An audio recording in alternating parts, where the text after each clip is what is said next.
Bon pour tout le monde.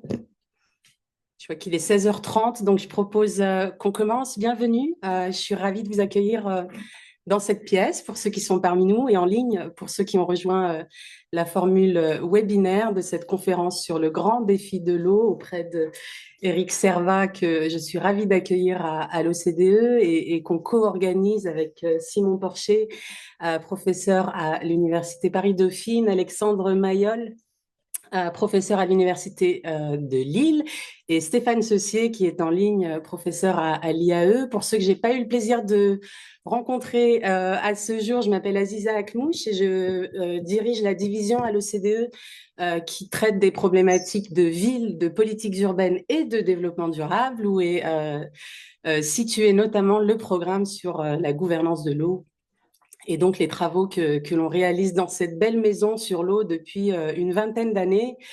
Et je dois dire que je suis particulièrement heureuse aujourd'hui d'accueillir Eric et d'avoir cette conversation avec vous tous autour de cette problématique, parce que ça fait au moins 20 ans qu'on essaie dans cette maison d'alerter les décideurs des pays membres de l'OCDE, qui sont les économies les plus avancées de la planète, sur l'eau comme enjeu stratégique, mais aussi économique, qu'on a beaucoup avancé en 20 ans et qu'on est très heureux de voir qu'aujourd'hui, il y a une véritable prise de conscience dans un certain nombre de nos pays membres et qui se traduit, cette prise de conscience aussi, en politique publique plus forte autour de l'eau et de ces enjeux pluridisciplinaires.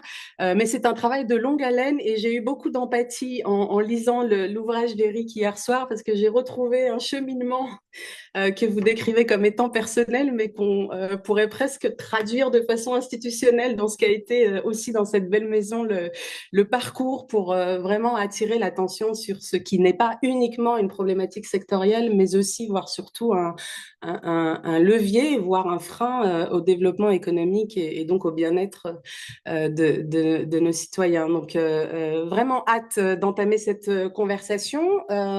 On va avoir une bonne heure et demie ensemble. On va essayer de rendre ça aussi interactif que possible pour que vous puissiez, dans la salle comme en ligne, via le chat, poser des questions. On a un certain nombre d'interventions. Je vais introduire dans un premier temps une courte vidéo que Barbara Pompili nous a fait l'honneur de préparer pour cette conférence. Barbara Pompili, que vous connaissez probablement tous comme ancienne ministre de la transition écologique en France, mais qui est aussi aujourd'hui ambassadrice de la France pour l'environnement et qu'on a la chance d'avoir à l'OCDE comme présidente de l'initiative sur la gouvernance de l'eau depuis un peu plus de 2 ans maintenant. Et après Barbara, je donnerai la parole à Simon et Alexandre qui vous diront 2 mots pour mettre aussi la conférence d'Éric en perspective et notamment au sujet de l'Institut d'économie de l'eau, tout nouvellement créé et avec lequel on est très fiers de s'associer dans le cadre de cette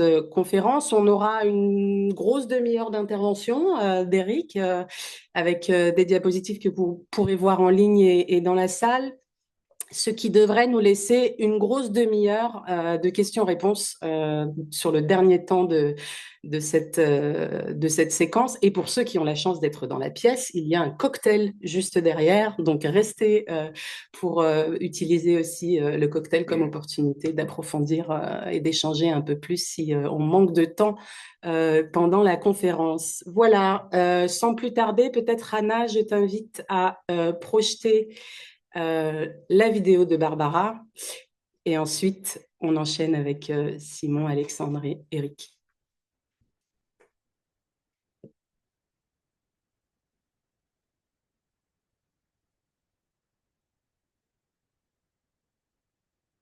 Mesdames et messieurs, chers amis, je suis particulièrement heureuse d'ouvrir ce webinaire qui me paraît si opportun à l'heure où les tensions autour de l'eau s'intensifient, où les décisions politiques demandent de plus en plus de courage et où le dialogue entre science et action publique n'a jamais été aussi nécessaire. Réfléchir ensemble aux grands défis de l'eau, en présence d'Éric Servat, que je remercie et félicite pour la parution de son ouvrage passionnant, me paraît essentiel pour plusieurs raisons. Premièrement, Depuis près de 20 ans, l'OCDE démontre chaque jour que l'eau n'est plus seulement une question environnementale. Elle est devenue l'un des défis majeurs de notre siècle, à la fois économique, social et politique. Selon les dernières projections de l'OCDE, d'ici 2050, plus d'1 milliard de personnes supplémentaires vivront en situation de stress hydrique.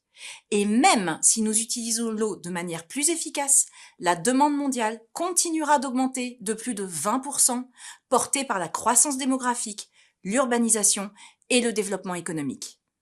Dans le même temps, le changement climatique bouleverse profondément le cycle de l'eau. Des précipitations plus irrégulières, moins de stockage naturel, davantage d'inondations comme de sécheresses. Les conséquences sont déjà visibles et coûteuses. À l'horizon du milieu du siècle, les risques liés à l'eau pourraient réduire le PIB d'environ 8% dans les pays à revenus élevés et jusqu'à 15% dans les pays à faible revenu. Ensuite, face à ces défis, dans un contexte de désinformation, de polarisation et de fractures territoriales croissantes, la science n'a jamais été aussi indispensable. Mais soyons clairs, la science seule ne suffit pas. Les politiques de l'eau ne sont pas uniquement des choix techniques. Elles impliquent des valeurs, des arbitrages et des intérêts, parfois contradictoires, entre secteurs, territoires et générations. Les données peuvent éclairer les décisions, mais c'est la gouvernance qui détermine si ces connaissances sont comprises, acceptées et transformées en actions concrètes. Et c'est précisément là que l'interface entre science et politique devient décisive. En tant que présidente de l'initiative de l'OCDE sur la gouvernance de l'eau, je souhaite rappeler que depuis plus de 10 ans, les principes de l'OCDE défendent une idée simple mais exigeante. Une gestion efficace de l'eau repose sur des données solides, la transparence et la redevabilité, tout en tenant compte des réalités politiques et des comportements humains. Pourtant, trop souvent encore, scientifiques et décideurs publics avancent en parallèle plutôt qu'en partenariat. Renforcer le dialogue n'est pas une option, c'est une nécessité. Et c'est pourquoi je suis particulièrement heureuse d'accueillir aujourd'hui l'hydrologue Éric Servat afin d'apporter des éclairages scientifiques au cœur de l'espace de décision publique qu'est l'OCDE. Je suis également convaincue que le tout nouvel Institut économique de l'eau qui co-organise ce webinaire deviendra rapidement une référence pour mieux relier la connaissance scientifique à la prise de décision concrète. Je remercie chaleureusement ces 3 co-directeurs de porter cette ambition aux côtés d'une équipe scientifique de grande qualité. Enfin, si l'agenda mondial converge, une chose est certaine, le temps, lui, ne joue pas en notre faveur. Nous devons accélérer. De manière encourageante, je constate chaque jour, en tant qu'ambassadrice de France pour l'environnement, à quel point l'eau progresse dans l'agenda politique international. Il y a 1 an, la France organisait le One Water Summit avec le Kazakhstan et réunissait des chefs d'État et de gouvernement autour de cette question majeure. Aujourd'hui, nous sommes pleinement mobilisés pour poursuivre cette dynamique de prise en compte de l'eau dans tous les secteurs en vue de la conférence des Nations Unies sur l'eau de 2026. Toutefois, il ne nous reste que 4 ans pour atteindre les objectifs de développement durable. Et nous le savons, aucune des cibles de l'ODD 6 n'est aujourd'hui sur la bonne trajectoire. Mais la direction est claire, nous devons mieux articuler l'eau avec les stratégies économiques, sociales et environnementales, ce qui suppose de repenser la gouvernance locale, nationale et mondiale des politiques de l'eau. C'est en alignant science, politique publique et gouvernance que les engagements internationaux pourront enfin se traduire en résultats concrets sur le terrain. C'est pourquoi, au sein de l'initiative de l'OCDE sur la gouvernance de l'eau, nous conduisons actuellement une évaluation sur 10 ans des pratiques de gouvernance dans les pays membres et partenaires. Ce panorama mondial des principes de l'OCDE sur la gouvernance de l'eau sera publié à la fin de l'année. Car face aux défis de l'eau, il ne s'agit plus seulement de savoir, il s'agit désormais de décider et d'agir ensemble. Je vous remercie pour votre attention et vous souhaite des échanges riches et inspirants. Merci beaucoup, Barbara. Simon. Merci beaucoup. Et du coup, je vais laisser Alexandre présenter l'Institut d'économie de l'eau. Alors, donc bonjour à toutes et à tous. Merci Aziza pour cette introduction. Merci à Eric et à Simon d'avoir notamment porté cette démarche. Alors, en quelques mots, qu'est-ce que c'est l'Institut d'économie de l'eau? L'Institut d'économie de l'eau, c'est d'abord une chaire partenariale portée par l'Institut Louis Bachelier, qui est une fondation d'utilité publique et qui regroupe des sponsors académiques et publics comme privés qui ont à cœur de soutenir la démarche de la recherche académique dans le secteur de l'eau. C'est une démarche particulièrement importante puisque dans cet institut, nous avons des universitaires, professeurs, chercheurs, et puis des doctorants, parce que, on le sait, on en a parlé, la question de l'eau, c'est aussi la question de l'avenir et donc de la jeunesse. Pour avoir une recherche dynamique, il faut soutenir les jeunes chercheurs, et donc c'est pour ça qu'à l'Institut, nous avons mis le soutien à la jeune recherche sur le secteur de l'eau au cœur de nos priorités. L'Institut, il a deux objectifs. D'abord, nourrir, soutenir la recherche académique. Comment? Eh bien, par des contrats doctoraux, par des financements pour les jeunes chercheurs.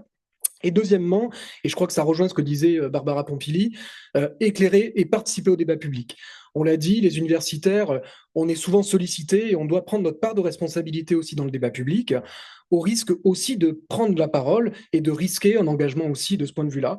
Et donc, l'Institut est là pour porter cette parole publique des universitaires dans le débat public.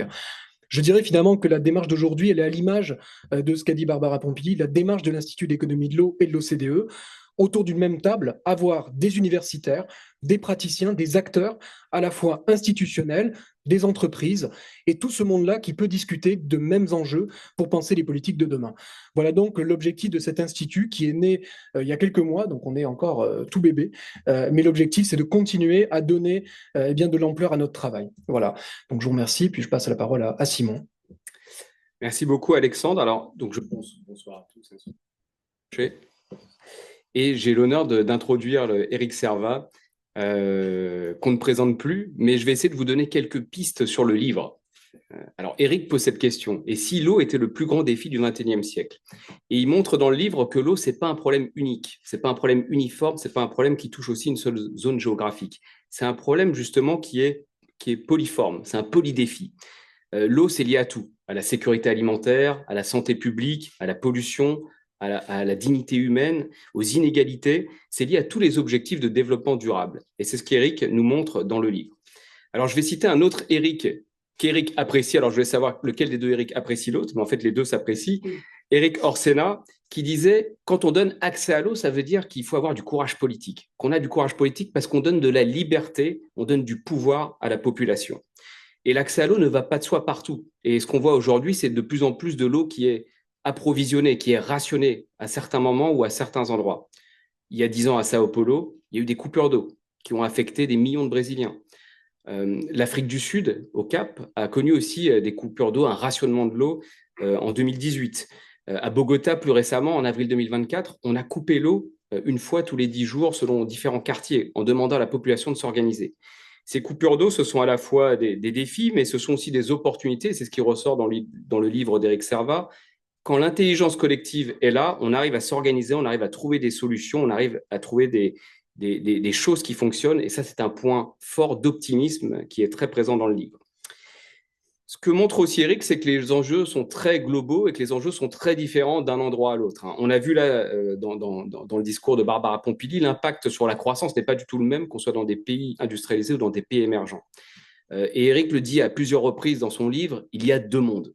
La pollution qu'on connaît chez nous, avec une forte régulation en Europe, n'est pas du tout la même pollution qu'on peut observer à Madagascar, où on a des agriculteurs qui ne veulent même plus utiliser de l'eau tellement elle est polluée. Donc, on a deux mondes qui sont très différents. Et moi qui ai vécu dans des pays en développement, j'ai été aussi très touché par les histoires que raconte Eric Servat, qui a fait une grande partie de sa carrière aussi en Afrique, où il dit que certains de ses employés parfois revenaient au petit matin, revenaient au travail en disant « Cette nuit, j'ai perdu un enfant. On n'y peut rien, l'eau n'est pas bonne. » Cette phrase, je l'ai entendue des dizaines de fois aussi dans les pays en développement. Et ça montre aussi qu'il y a un vrai enjeu de l'eau, un vrai enjeu humain, qui montre aussi la faillite de notre modèle de développement au niveau mondial.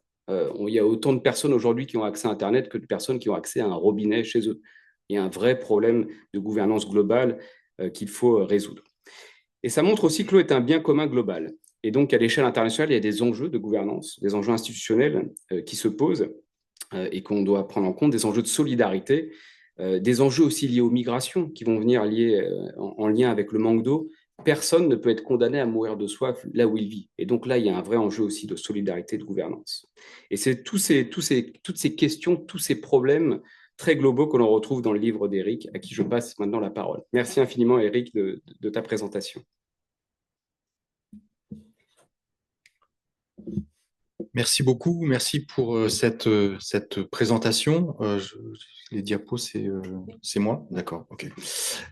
Merci beaucoup donc pour cette présentation. Merci Aziza et merci à l'OCDE pour l'invitation. Merci Simon et merci Institut d'économie de l'eau donc pour cette opportunité qui m'est offerte pour présenter un certain nombre de choses qui sont effectivement dans le livre et qui correspondent un petit peu à mon parcours, effectivement. Et j'imagine que ce parcours n'est pas unique dès lors qu'on travaille dans le domaine de l'eau, bien évidemment.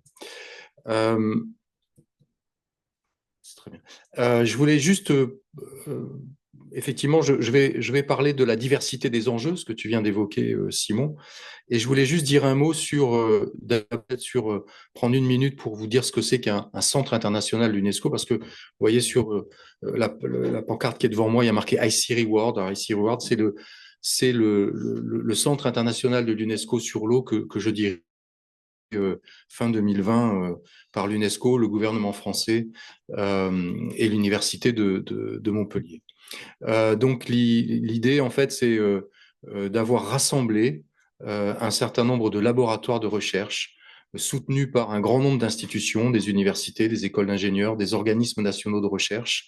Tout ça représente une masse assez considérable finalement, donc près de 500 scientifiques, près de 200 doctorants dans nos laboratoires, que ce soit à Montpellier ou que ce soit dans les institutions avec lesquelles nous travaillons à travers le monde, et particulièrement dans le bassin méditerranéen et sur le continent africain, parce que l'UNESCO nous a demandé de focaliser nos activités, de développer la grande partie de nos efforts sur ces deux zones géographiques donc plus spécifiquement.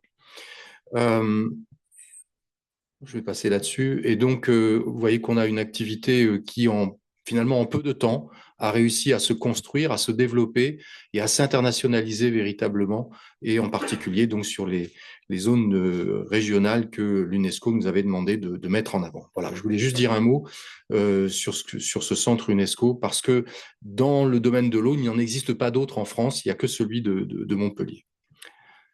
Alors, les ressources en eau, c'est évidemment une approche globale. Et je pense que si on n'a pas cette dimension-là, on passe de toute façon à côté d'un grand nombre de choses. On pourrait imaginer, ce serait peut-être plus simple, de se focaliser sur des approches qui sont des approches, je dirais, de proximité. Et donc considérer que les défis qui sont les nôtres et que nous avons à relever, et qui étaient évoqués en particulier par Barbara Pompili dans son introduction, sont les défis majeurs sur lesquels il faut se focaliser. Mais je trouve que c'est une façon de voir les choses qui écarte finalement l'essentiel, ou en tout cas une grande part de tout ce qui est lié à l'eau. J'aime bien rappeler une chose, c'est que le sujet de l'eau est un sujet universel. J'ai eu la chance de beaucoup voyager, de travailler dans de nombreux pays. Partout où on va, il y a un sujet lié à l'eau. C'est trop d'eau, c'est pas assez d'eau, c'est de l'eau qui est disponible mais qui est pas de bonne qualité, c'est des problèmes d'infrastructure, etc., etc. Donc le sujet de l'eau est universel, mais les solutions sont toujours locales. Et donc considérer que parce qu'on aura résolu un problème, je dirais, de proximité, ou parce qu'on aura mis en place des solutions pour résoudre ce problème de proximité, on aura tissé ou écrit l'alpha et l'oméga des problématiques de l'eau, c'est évidemment se tromper lourdement. Donc c'est bien une approche globale qu'il faut avoir présente à l'esprit. Alors, les ressources en eau, on a tendance à redécouvrir le sujet, notamment parce qu'on a eu un petit peu de sécheresse ces dernières années en France.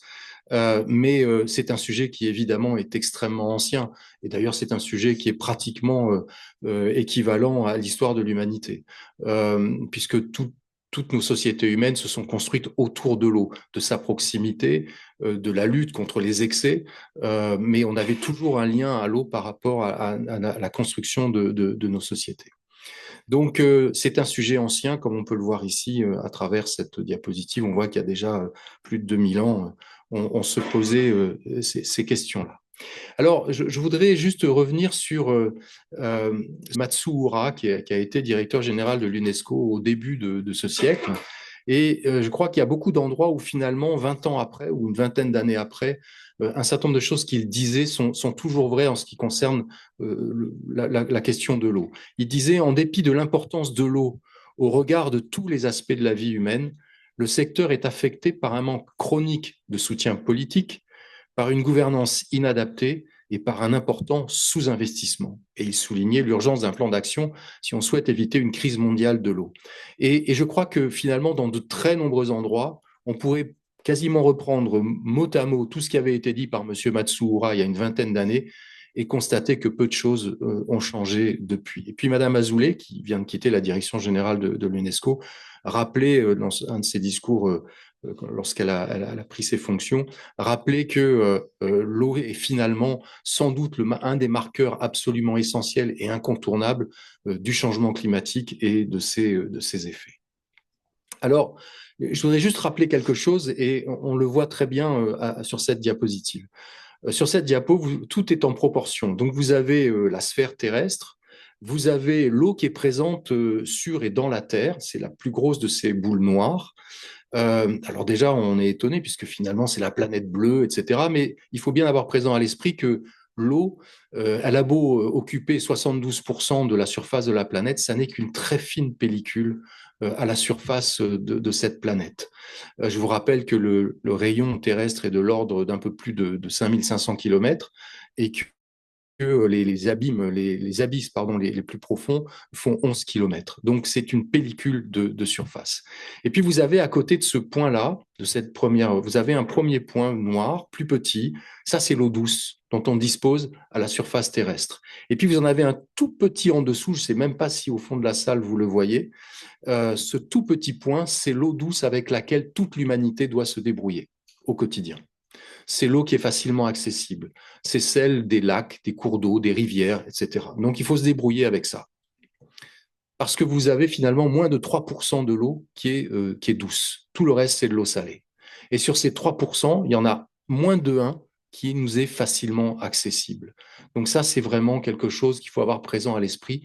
La ressource est comptée. Alors, évidemment, ce sont des volumes considérables, mais il n'empêche que par rapport à tout le volume, toute la masse d'eau disponible sur la planète, c'est très peu. Et puis alors, on n'a pas de chance parce que, en plus, cette eau, elle est mal répartie. Elle est répartie de manière inéquitable à la surface de la planète. Elle est répartie, 60% des ressources naturelles se trouvent réparties à travers 9 géants de l'eau. Il se trouve que j'étais aux États-Unis l'automne dernier et j'étais à Chicago sur le bord du lac Michigan. Le lac Michigan, les grands lacs américains, c'est 21% de la ressource en eau disponible, accessible. 21%, juste là. Alors vous me direz, c'est grand, hein, puisque l'ensemble des grands lacs, ça fait à peu près une superficie qui vaut la moitié de la France. Donc on a affaire quand même à quelque chose d'important, mais tout est concentré là, 21%. Et puis il y a, par exemple, c'est pour ça qu'il y a très peu d'eau finalement disponible par rapport même à la masse d'eau douce disponible, existante, c'est que vous avez 60% de cette eau douce qui est stockée dans les glaces de l'Antarctique, difficilement accessible et donc difficilement utilisable. Donc pas de chance, non seulement elle est rare, mais en plus elle est mal répartie. Et puis, viennent un certain nombre de contraintes sur l'utilisation de l'eau. Alors évidemment, le changement climatique, et Barbara Pompili le rappelait tout à l'heure, le changement climatique qui perturbe complètement le cycle hydrologique, notamment parce qu'il l'accélère considérablement avec le réchauffement. Donc il y a une évaporation qui est beaucoup plus intense, il y a des sols qui se dessèchent, il y a des plantes qui ont besoin de transpirer plus qu'elles ne le faisaient auparavant, il y a une atmosphère qui va stocker de l'eau de manière plus importante, et donc on a un cycle hydrologique qui est complètement perturbé par rapport à ce qu'on connaissait précédemment. Mais à ça, viennent s'ajouter deux éléments qui sont extrêmement importants. Le premier, c'est évidemment la croissance démographique. Je crois qu'on a passé les 8 milliards d'habitants en novembre 2022 et on sera pratiquement 10 milliards en 2050. Donc, d'ici là, c'est-à-dire qu'en l'espace d'une trentaine d'années, c'est 25% de population supplémentaire qui viendra habiter la planète Terre. Et tous ces gens, il va falloir les nourrir, il va falloir leur donner à boire, il va falloir les vêtir, ils vont travailler, il va falloir leur fournir des logements. autant d'activités qui sont des activités consommatrices d'eau. Donc, on a là aussi une contrainte qui est très forte. Une autre contrainte très forte, c'est l'urbanisation. L'urbanisation, on a tendance à croire que finalement, c'est quelque chose qui est réservé, j'allais dire presque aux pays de l'OCDE, donc aux économies développées. Mais non. Au contraire, j'aurais même tendance à dire que c'est organisé autrement. Le taux de croissance, par exemple, des mégapoles africaines est de l'ordre de 10 fois supérieur à ce qu'on peut connaître dans les pays développés. Quand vous avez, par exemple, Lagos au Nigeria, qui fait à peu près 18 millions d'habitants, Lagos, chaque année, se voit ajouter à peu près 500 000 habitants. 500 000 habitants, pour avoir un repère, c'est Toulouse. Et Toulouse, il a fallu des siècles pour construire Toulouse tel que c'est. Et donc là, c'est 500 000 habitants de plus chaque année. Donc ce sont des défis considérables qui sont devant nous et qui impactent les ressources en eau. Et puis, on a donc des enjeux qui sont des enjeux, et Simon le rappelait tout à l'heure, qui sont des enjeux extrêmement variés. Donc, on a par exemple des enjeux qui sont, et c'est souvent d'ailleurs, ce sont ceux que nous avons immédiatement à l'esprit quand on parle des enjeux liés à l'eau. Ce sont les enjeux environnementaux. Ces enjeux environnementaux, finalement, pour nous, ils sont très souvent liés aux problématiques de pollution environnementale, de pollution des aquifères qui sont surexploités, de perte de zones humides, de disparition ou de réduction des populations animales qui vivent dans les eaux douces. Et donc, on a cette dimension-là qui est très présente à l'esprit et qui est un marqueur fort des problématiques liées à l'eau. Mais je dirais que ça n'est qu'un type d'enjeu parmi d'autres. Et on a par exemple aussi des enjeux qui sont des enjeux alimentaires. Et ça, c'est très important parce qu'il faut savoir que près de 40% de l'alimentation mondiale est produite par des systèmes d'agriculture irrigués. 40% de l'alimentation mondiale. Alors, pour ce faire, pour produire ces 40%, eh bien, on va aller puiser à l'échelle globale, à l'échelle de la planète. C'est pas tout à fait vrai quand on regarde pays par pays, mais à l'échelle de la planète, cette agriculture irriguée, elle représente à peu près 70% des prélèvements mondiaux sur la ressource naturelle. Donc cet enjeu de sécurité alimentaire, il est absolument fondamental, il est incontournable aujourd'hui. Alors, dans un certain nombre de pays, on est en mesure finalement d'être plus efficace, plus efficient dans l'utilisation de l'irrigation, mais il y a encore beaucoup d'endroits dans le monde où on a des techniques d'irrigation qui sont tout banalement des techniques d'irrigation gravitaire. On ouvre une vanne, l'eau coule, il y en a 80% qui, entre guillemets, va pas servir aux plantes, et puis ça fonctionne comme ça. Donc, on a des progrès considérables à faire dans ce domaine-là, par exemple. Vous avez d'autres enjeux qui vont être des enjeux sanitaires. Et ça, c'est tout le paradoxe, finalement, de la question de l'eau. Parce que l'eau, c'est la vie. Vous savez, c'est la phrase un petit peu bateau qu'on entend. Voilà, l'eau, c'est la vie. Alors, c'est vrai, c'est la vie. Mais paradoxalement, c'est aussi parfois la mort, parce que l'eau peut être un vecteur de mort direct ou indirect. Indirect à travers, par exemple, le paludisme, où on sait que le cycle de reproduction du moustique passe par le fait de pondre et d'avoir des larves qui vont se développer dans de l'eau. Mais aussi de manière directe, vous allez avoir c'est ce qu'on évoquait tout à l'heure et c'est ce qu'on voit ici par exemple, vous avez 1 500 000 décès par an qui sont liés à des maladies diarrhéiques. Sur ces 1 500 000 décès, vous avez 500 000 enfants de moins de 5 ans qui meurent chaque année parce qu'ils ont bu une eau de mauvaise qualité et qu'ils ne vont pas avoir accès aux soins qu'il faudrait dans les délais qu'il faudrait pour pouvoir les réhydrater, etc.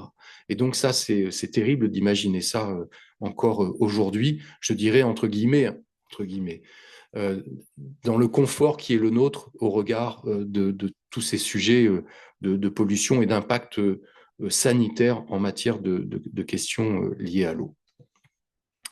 Vous avez des enjeux qui sont des enjeux sociétaux. Ceux-là, on ne les voit pas, on les oublie. On les oublie parce que finalement, nous, de notre côté, pour la plupart d'entre nous en tout cas, l'eau, ça n'est pas un problème. L'eau, on se lève le matin, on tourne un robinet et il y a de l'eau. Et en plus, c'est de l'eau qu'on peut consommer. Il y a beaucoup d'endroits dans le monde où vous n'avez pas l'eau à domicile. Alors, et ça, c'est au sens des Nations Unies. Avoir de l'eau à domicile au sens des Nations Unies, c'est avoir de l'eau de qualité, accessible, à moins de 15 minutes à pied. Ça, c'est quand vous avez de l'eau facilement accessible, dite à domicile. Donc, ça veut dire déjà une demi-heure aller-retour.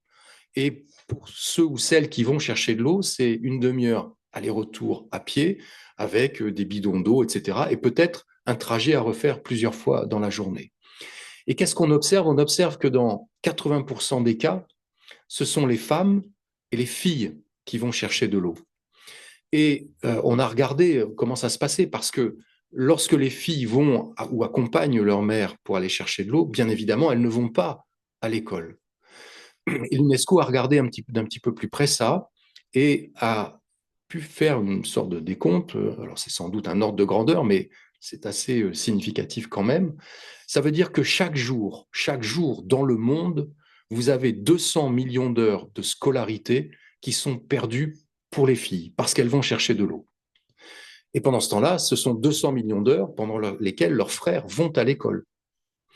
Et ça veut dire qu'il y a des endroits où, à cause de l'eau, d'une certaine manière, on va instruire des citoyens et des citoyennes de manière différente. Et donc l'eau, qui est indispensable à la vie, à toutes nos activités, devient de fait un facteur de discrimination.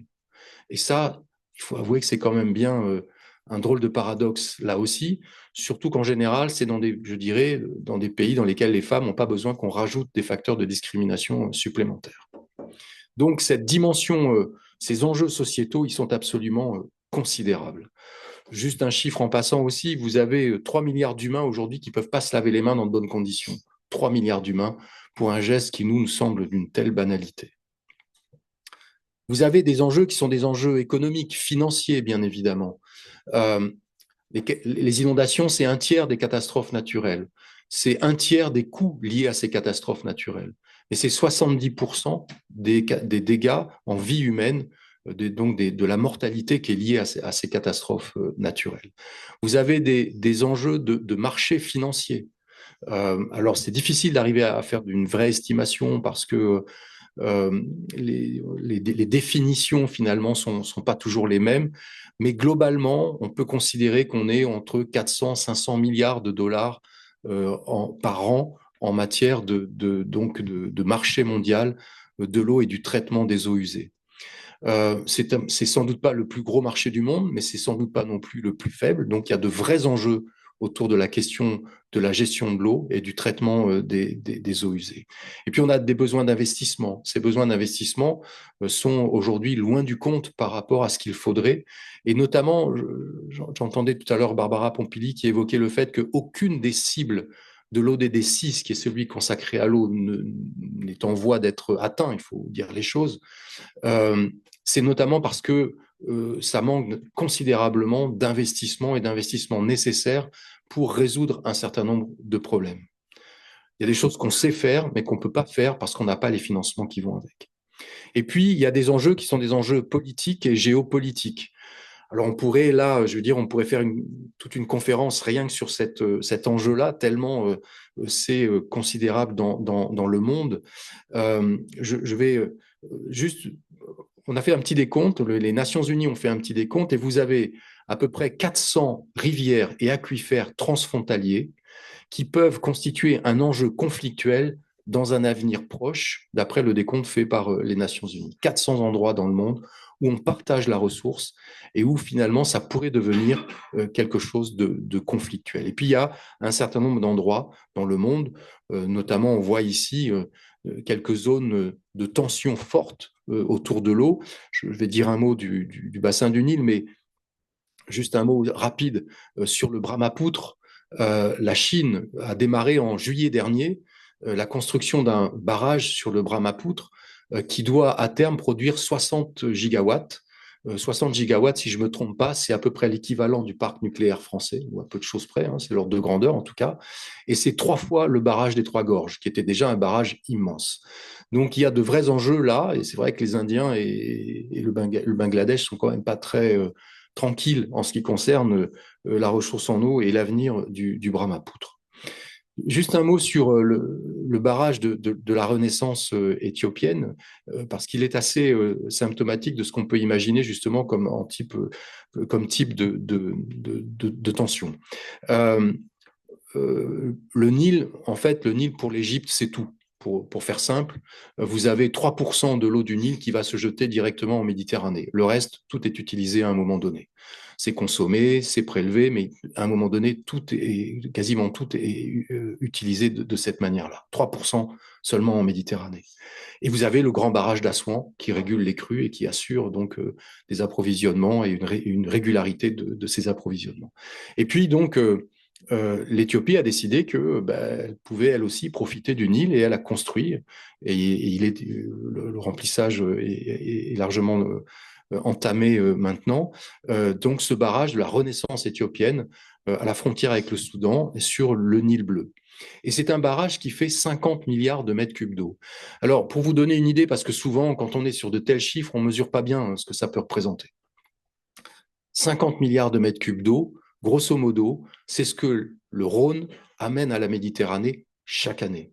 Et le Rhône est un fleuve particulièrement puissant. Donc ça veut dire que vous construisez le barrage, et puis vous y mettez le Rhône, vous y connectez le Rhône, et vous le laissez couler pendant 1 an pour remplir ce barrage. Voilà.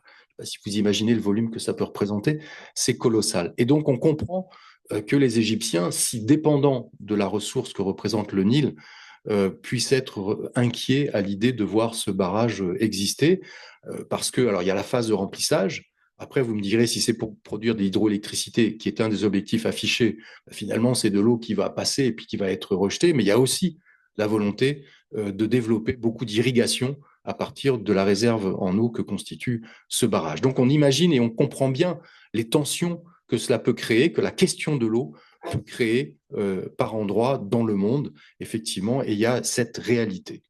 Et puis, il y a des endroits où l'eau, c'est justement quelque chose qui va permettre aux gens de se parler. Et j'ai mis en avant deux exemples qui sont des exemples qu'on trouve sur le continent africain, parce que le continent africain est souvent montré du doigt parce qu'on y trouve beaucoup de situations de conflit, et c'est vrai, mais on y trouve aussi des situations où les gens arrivent à dialoguer et à résoudre un certain nombre de problèmes. L'autorité du bassin du Niger, par exemple, c'est une autorité qui fonctionne depuis une cinquantaine d'années de mémoire, et qui fait que les 9 pays riverains du bassin du Niger, finalement, arrivent à s'entendre et à discuter. Alors, ça ne veut pas dire qu'il n'y ait pas des conflits de temps en temps entre ces pays-là, mais c'est rarement sur les questions liées à l'eau. Même chose pour l'OMVS, l'Organisation pour la mise en valeur du fleuve Sénégal, où là, on a 4 pays qui ne sont pas forcément les meilleurs amis du monde. Et il y a eu une guerre, notamment dans les années 80, entre la Mauritanie et le Sénégal. Alors, ce n'était pas tout autour de la question de l'eau, mais la question de l'eau participait de ce conflit. Et puis, à un moment donné, le Sénégal, la Mauritanie, le Mali, la Guinée se sont dit que peut-être il serait plus intelligent de se mettre autour d'une table et de discuter des problématiques de l'eau plutôt que de se battre pour la question de l'eau. Et ça fonctionne, au point qu'il y a eu un comité qui s'était créé pour proposer que l'OMVS soit un candidat au prix Nobel de la paix. Vous voyez, donc c'est aussi quelque chose qui permet de rassembler les gens. Alors, pour répondre à tout ça, il faut des éléments de réponse, une stratégie. Je ne vais pas revenir sur les ODD parce que vous les connaissez bien. Ça fait partie de cette stratégie, et notamment de cette stratégie qu'il est nécessaire de construire à un niveau qui soit un niveau mondial, international, avec en particulier un objectif de développement durable qui est le 6. Mais je vais prendre l'exemple de la France, finalement, où on a construit un certain nombre de choses et qui sont intéressantes. J'ai mis ici 2 cartes qui sont les cartes que produit le BRGM. Alors en 2024, c'était encore à une fréquence mensuelle. Maintenant, c'est toutes les 2 semaines. Non pas pour qu'on examine en détail ces 2 cartes, mais pour montrer la variabilité possible et rapide en ce qui concerne la question de la ressource en eau. Et donc, d'une certaine manière, la précarité de ce sujet de ressources. Vous avez donc la carte que vous devez voir sur votre gauche, qui est celle du 1er décembre 2024, la situation des nappes, et vous voyez qu'on était plutôt dans une situation assez confortable, alors mis à part les Pyrénées-Orientales et une partie de l'Aude, mais ça, la situation s'est un peu améliorée là avec les pluies de décembre, mais la situation reste compliquée. Et puis vous voyez qu'ailleurs dans le pays, qu'en 2025, on n'avait pas du tout le même type de carte. Et donc, on a affaire à quelque chose qui peut varier de manière extrêmement rapide, donc en l'occurrence d'une année sur l'autre. Quelques chiffres clés, et notamment le besoin de, ça me semble très important souvent, de rappeler la différence qui existe entre prélèvement et consommation. Prélèvement, on prend, on utilise, on remet, avec parfois donc un impact qui peut s'imaginer. On évoquait tout à l'heure dans nos discussions avec Pierre-Alain Roche la question des centrales nucléaires et des questions de température. Donc, il peut y avoir ce sujet. Et puis, la consommation, on va prendre, utiliser et ne pas remettre dans le milieu naturel où on a prélevé. Et on voit que dans les deux cas, finalement, les utilisateurs ou en tout cas où les acteurs n'ont pas les mêmes niveaux d'importance. Pour les prélèvements, refroidir les centrales nucléaires, c'est l'acteur numéro 1. En revanche, l'agriculture est bien l'acteur numéro 1 en matière de consommation. Ça ramène à ce que je disais tout à l'heure, c'est-à-dire que pour produire 40% de ce qui est nécessaire à l'alimentation de l'humanité, il y a un impact de 70% sur les ressources naturelles en eau. Et donc en France, on a mis au point un plan qui a été promulgué par le président de la République en mars 2023, si je me souviens bien. Voilà, donc rien de fabuleusement extraordinaire ni original dans ce plan, mais de temps en temps, c'est bien qu'il y ait un signal qui soit envoyé, un signal important, et donc dans un État aussi jacobin que l'État français, aussi centralisé, il faut que ça vienne de tout en haut. Les objectifs, je les rappelle, ça s'est essentiellement construit autour de la question de la sobriété, avec 3 axes, donc organiser la sobriété, optimiser la disponibilité de la ressource et préserver la qualité de l'eau à travers tous les usages qui en sont faits. Donc on voit un petit peu comment les choses s'organisent. On voit la pluralité des défis auxquels on a à faire face. Et en fait, ce qu'il faut, c'est, je crois en tout cas, surtout, éviter de prendre des décisions sans y avoir trop réfléchi, de prendre des décisions qui relèvent plus finalement d'une certaine vision des choses. Je crois qu'il faut se confronter à la réalité. Je crois qu'il faut être raisonnable, pragmatique, il faut être lucide sur les difficultés auxquelles nous allons faire face, auxquelles nous faisons déjà face et auxquelles nous aurons à faire face, compte tenu notamment du dérèglement du cycle hydrologique qui va rendre les pluies un peu plus erratiques dans la manière dont elles vont survenir, et donc l'alimentation des ressources naturelles. Et donc, il faut essayer de raison garder et de réfléchir un petit peu. Alors, si on essaie de prendre un petit peu de hauteur par rapport à tout ça, ce qu'on voit, c'est que finalement, la ressource en eau, elle met en avant des sujets qui sont des sujets clés. On les a évoqués finalement dans les diapositives précédentes. Vous avez la place des femmes et la participation de la population. Vous avez les problématiques d'amélioration de la santé. Vous avez tout ce qui relève de l'impact du développement sur l'environnement. Vous avez des problématiques de gouvernance à adapter et à adapter dans un contexte qui change. Donc, il faut être capable d'adapter la gouvernance, ce qui n'est pas toujours le plus simple finalement. Vous avez également la prévention des conflits, des flux migratoires, etc. Tout ça est lié à l'eau d'une manière directe ou indirecte. Et si on regarde là aussi les choses de façon en prenant encore un petit peu plus de hauteur, ça nous permet de remettre l'eau à la place qu'elle n'aurait jamais dû quitter, c'est-à-dire une place absolument centrale dans nos sociétés. Nous, de fait, en tout cas dans nos sociétés de pays dits développés, on a totalement invisibilisé la question de l'eau. On l'a invisibilisée au propre. L'eau circule dans des canalisations qui sont enterrées et on ne la voit que lorsqu'on tourne le robinet. Et avant, on a totalement invisibilisé la question de l'eau. Et puis au figuré également, parce qu'elle a disparu de nos préoccupations. Alors tant mieux, on a réussi à faire ça, c'est finalement très confortable, mais du coup, on a perdu de vue l'importance de cet élément dans l'organisation de nos sociétés et dans le quotidien, dans ce qui est notre quotidien, dans toutes nos activités. Et ça, sans doute, il faut se le rappeler, il faut se le remettre en mémoire, parce que l'eau fait partie des courants qui structurent notre civilisation, des éléments centraux. la démocratisation quand il s'agit de mettre en place une gouvernance adaptée, l'organisation de la société civile quand on pense par exemple à la place des femmes, les questions de développement durable en lien avec l'environnement, la lutte contre la pauvreté, parce que ce qu'on voit, c'est que quand le niveau de vie augmente, on a tendance à consommer un petit peu d'eau. Donc, il y a ça va de pair avec l'amélioration des conditions de vie des gens et donc la lutte contre la pauvreté. Et puis, les réflexions sur les biens publics mondiaux et leur utilisation. Et à ce sujet-là, d'ailleurs, je me permets de rappeler que les Nations Unies ont décrété que l'eau était un droit humain, mais si je ne me trompe pas, ils l'ont fait simplement en 2010. Donc, il n'y a finalement pas si longtemps, ce qui nous semble être une évidence, il n'y a pas si longtemps que c'est inscrit sur les chartes des Nations Unies. Donc, on peut continuer à prendre un petit peu de hauteur.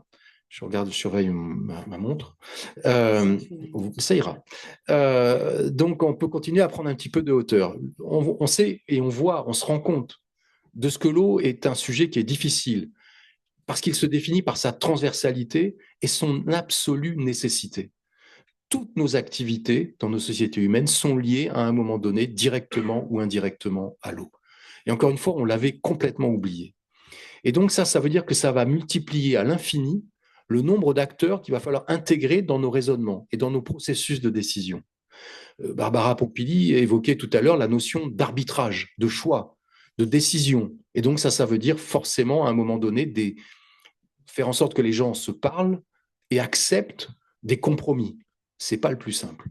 Et donc le contexte général est compliqué, changement climatique, démographie, urbanisation, on l'a vu, et ça vient encore renforcer la complexité du sujet. Alors, des pistes de solutions, il en existe, bien évidemment. J'ai essayé d'en mettre ici quelques-unes. Le développement des ressources alternatives. Et on voit, par exemple, qu'en France, depuis quelques années, on parle beaucoup plus qu'on ne le faisait précédemment de la réutilisation des eaux usées traitées. Alors, il y a encore un certain nombre de freins qui existent, mais on voit que petit à petit, l'idée fait son chemin et que dans un certain nombre d'endroits, c'est quelque chose qu'on va pouvoir mettre en place. La question du dessalement de l'eau de mer, qui était un sujet totalement tabou il n'y a encore pas si longtemps, parce que c'était énergivore et c'était impactant sur le plan environnemental.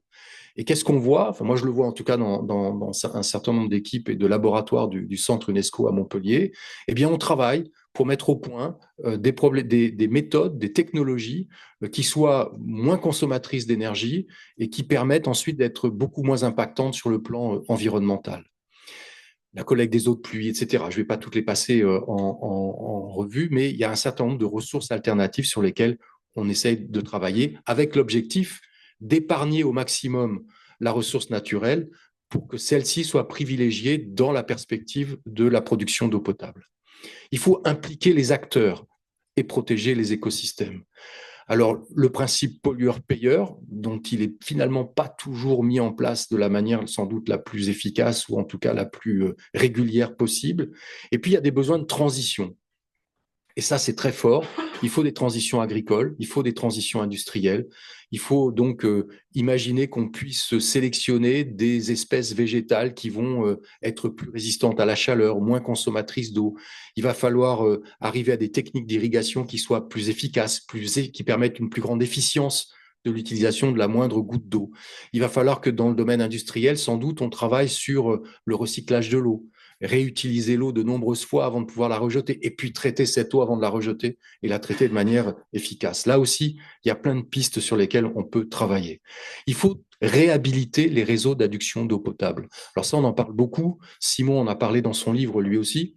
C'est considérable. En France, le taux de perte moyen est de l'ordre de 20%. Mais dans certaines petites communes rurales, vous êtes à plus de 50% de perte. Et c'est colossal à l'arrivée. On perd chaque année 1 milliard de mètres cubes d'eau. Et là aussi, vous allez me dire, bon, oui, 1 milliard, mais 1 milliard de mètres cubes d'eau, c'est la consommation annuelle de 18 millions de Français. 18 millions de Français, c'est toute l'Île-de-France plus la région Occitanie. Voilà. Et bien, tout ça, ça passe à la trappe chaque année. Donc là, il y a des efforts qui sont colossaux. Mais c'est des efforts pour lesquels on a des besoins de financement qui sont très importants. Et on ne les a pas pour le moment. Un autre point que je partage avec Simon, c'est les questions de tarification. C'est un levier formidable, un levier d'action formidable. Et il faut pouvoir l'utiliser. On voit un certain nombre d'initiatives prises aujourd'hui à différents endroits, et des initiatives différentes, progressives et solidaires, saisonnières, incitatives et adaptées pour tel ou tel type d'utilisateur. C'est un levier d'action formidable sur lequel on a une capacité à jouer. Je rappelle que le budget de l'eau dans un ménage, pardon, le budget moyen de l'eau pour un ménage, c'est moins de 1% du budget du ménage. Donc on a, même si c'est bien que l'eau soit pas chère vu sa nécessité, on a quand même une petite marge de progression. De la solidarité. Il faut qu'on remette cette notion de solidarité au premier plan. Intercommunalité, interconnexion, peut-être transfert interbassin aussi, il faut pouvoir en discuter. Moi, je pars du principe que quand on est en difficulté sur un sujet, il ne faut pas avoir de tabou. On ne peut pas éliminer une solution au principe de. La solution en question, elle doit être examinée. Et si elle ne convient pas, on ne la retient pas. Et puis, mobiliser une gouvernance internationale, c'est très important. Alors, des éléments de réflexion pour terminer et pour conclure. Donc, il faut juste se rappeler que dans chacun des aspects de notre vie et de nos sociétés, l'eau est absolument indispensable et incontournable. Ce qui en fait la difficulté, c'est la transversalité, la diversité et la complexité de ses usages. Et pourtant, elle est essentielle. Et donc, on peut mesurer les efforts considérables qui ont été faits par les humains depuis maintenant la nuit des temps pour arriver à la maîtriser, la canaliser, l'utiliser dans les meilleures conditions possibles. Vous savez, j'ai la chance d'habiter pas loin du pont du Gard. Si vous connaissez le pont du Gard ou si vous avez l'occasion d'y aller, quand vous voyez l'ouvrage tel qu'il est, il faut quand même se souvenir qu'il a été construit il y a 2000 ans, avec les moyens technologiques dont les hommes disposaient il y a 2000 ans. Donc, il y a une capacité d'ingéniosité qui est liée à l'eau qui est absolument formidable. Il faut s'en servir, il faut l'utiliser. Donc, c'est compliqué et ça va être compliqué. Et moi, je ne fais pas partie des gens qui, finalement, sont défaitistes. Jamais. Il faut être lucide, mais lucidité, ça ne veut pas dire renoncement. Lucidité, ça doit être pris, en l'occurrence, ici, comme une stimulation, comme une incitation à réfléchir, à trouver des solutions qui ne sont pas uniquement des solutions liées à la technologie, à la science, mais qui sont des solutions qui doivent aborder l'ensemble du spectre qui est devant nous. Mais en aucun cas, le fait qu'on puisse dire ça va être compliqué ne doit nous conduire à renoncer. En ce qui me concerne, en tout cas, c'est absent de mon vocabulaire. Et donc, il faut agir et il faut chercher à apporter la meilleure contribution possible. Et moi, ce qui me gêne beaucoup, finalement, c'est que trop souvent, l'eau, finalement, est une cause qui divise. On le voit aujourd'hui, qui est même génératrice de violence que je trouve totalement inacceptable. Il faut toujours arriver à considérer l'eau comme un facteur de rassemblement. C'est quelque chose qui doit nous rassembler et qui doit permettre de discuter. Et je crois que c'est l'avant-dernière. Voilà, je voulais juste terminer par ça. Donc, il faut être lucide, évidemment. Et ça doit nous obliger à mettre en œuvre de la réflexion, de l'analyse, du travail, de l'ingéniosité, de l'intelligence collective, de la volonté, du progrès et de l'adaptation au changement.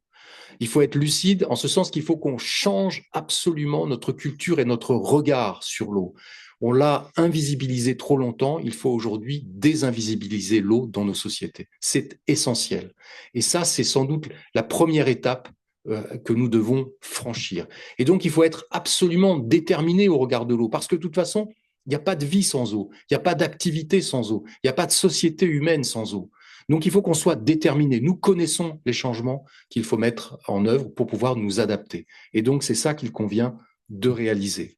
Donc, ce sont des problèmes qui sont des problèmes à haut niveau de complexité. On a rarement des solutions simples pour ce type de problème. En tout cas, moi, je connais peu d'exemples de problèmes complexes à solutions simples, contrairement à un certain nombre de gens qui, parfois, se disent il suffit de faire ça. Je ne partage pas tout à fait ce point de vue-là, mais bon. Et donc, je crois qu'il nous faut faire preuve d'intelligence collective et associer ce que j'ai mentionné là, c'est-à-dire d'abord et avant tout ce changement de culture par rapport à l'eau, lui redonner cette place centrale qu'elle doit avoir dans nos sociétés et qu'elle avait toujours eu jusqu'à présent. Il faut maximiser efficacité et efficience dans l'utilisation de la ressource en eau, ce qui nous conduira à la sobriété recherchée dans nos usages de la ressource en eau. Il faut promouvoir le dialogue entre les usages compétitifs. Les tensions qui existent aujourd'hui, il faut les identifier Et puis, il faut être capable de mettre en place une vraie culture du compromis autour de la question de l'eau. Il faut aborder les sujets liés à l'eau dans leurs 3 dimensions.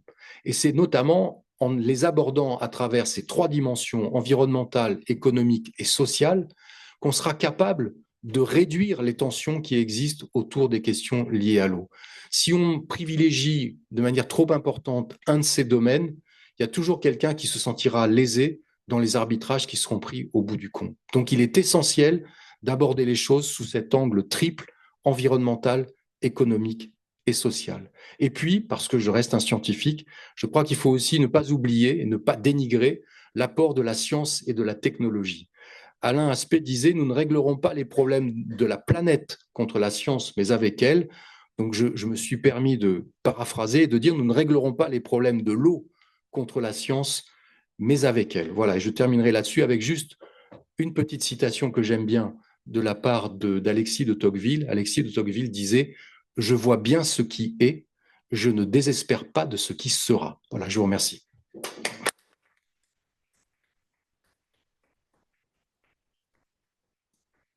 Un grand merci, Eric, pour le propos à la fois très dense et très accessible. C'est pas un sujet facile quand on n'est pas expert des enjeux, mais je trouve que vous avez brillamment illustré les différentes ramifications de ce qu'implique une eau en trop faible quantité, de très mauvaise qualité, ou en trop grande quantité parfois, pour les différents domaines de l'action publique qui nous occupent, en tout cas à l'OCDE, dans notre fonction de guider l'action publique, mais que vous avez aussi démontré que la solution est aussi protéiforme finalement. Il faut un mix de solutions très techniques que vous avez brillamment détaillé aussi. J'étais déçue de ne pas voir le déplacement de l'iceberg. C'est une partie de l'ouvrage qui m'a fait sourire. J'ai trouvé que la référence au glaçon de Dubaï, pour ceux qui n'ont pas la référence, il va falloir lire l'ouvrage, était très intéressante, mais aussi des instruments économiques, des instruments réglementaires. Et finalement, c'est assez en phase avec ce que l'on dit ici et ce que l'on relaie au quotidien. Ça nous laisse, et parce que vous avez aussi excellemment tenu le timing qui vous était imposé, une grosse demi-heure pour les échanges. On a une 50aine de personnes dans la salle, on a une grosse centaine de personnes en ligne. Donc, je vais vous inviter maintenant à prendre la parole, soit pour poser des questions à Eric si vous en avez, ou aux nombreux experts autour de cette table, puisque vous avez évidemment les co-directeurs de l'Institut d'économie de l'eau et certains de leurs doctorants, mais vous avez aussi beaucoup d'experts de l'OCDE. Je suis très contente de voir Oriana qui co-organise avec nous, qui est chef du programme sur la gouvernance de l'eau, Oriana Romarono, aussi Guillaume Gruyère, que certains d'entre vous connaissent aussi probablement, qui est chef de la division des ressources naturelles au sein de la direction de l'agriculture et du commerce de l'OCDE. J'ai vu qu'on avait aussi Sophie Trémollet en ligne qui pilote l'équipe eau de la direction de l'environnement. Donc, il y a beaucoup d'experts autour de cette table. Donc, n'hésitez pas à poser des questions. On veut que ce soit une conversation fluide ou à partager aussi des expériences, des témoignages, à renforcer certains des points qui ont été abordés ou pas abordés, s'il y a des angles morts. Si vous êtes dans la salle et que vous souhaitez prendre la parole, je vais vous demander juste de mettre le chevalet dans cette direction, voilà, que je puisse le voir, même si ce n'est pas le vôtre. Je vois que Tristan Mathieu n'est pas encore chez Eau de Paris, mais et je vais vous inviter à vous présenter quand vous prendrez la parole. Et si vous êtes en ligne, je vous invite à utiliser la fonction Q&A et je me ferai le relais des questions. Peut-être qu'on va prendre 2-3 interventions et on fera des allers-retours si ça exige des réponses d'Eric en simultané. Donc Tristan, je te donne la parole en premier et ensuite on passe à Natixis. Je vais vous demander d'activer le micro. Merci Aziza et merci à Eric pour ces paroles très intéressantes et qui font beaucoup réfléchir. Moi, j'avais une question. Tu évoquais les 3 dimensions finalement de la gestion de l'eau, ou en tout cas de l'eau, que sont économiques, sociales, environnementales. Est-ce qu'il n'y en a pas une qui réapparaît fortement ou qui n'a jamais cessé d'être présente, qui est dans certains lieux, qui est celle de la santé? En tout cas, quand on le regarde avec notre prisme européen et français, on voit bien que ce sujet, qui est un sujet de préoccupation quand même de nos concitoyens, remonte dans la préoccupation et se fait sentir assez fortement et peser assez fortement sur les services publics d'eau. Évidemment, quand on dit la santé, on peut l'avoir aussi plus globalement avec la santé de la nature, mais avant tout de l'être humain. Pardon, Tristan Mathieu, Veolia. Merci. On va passer à Natixis.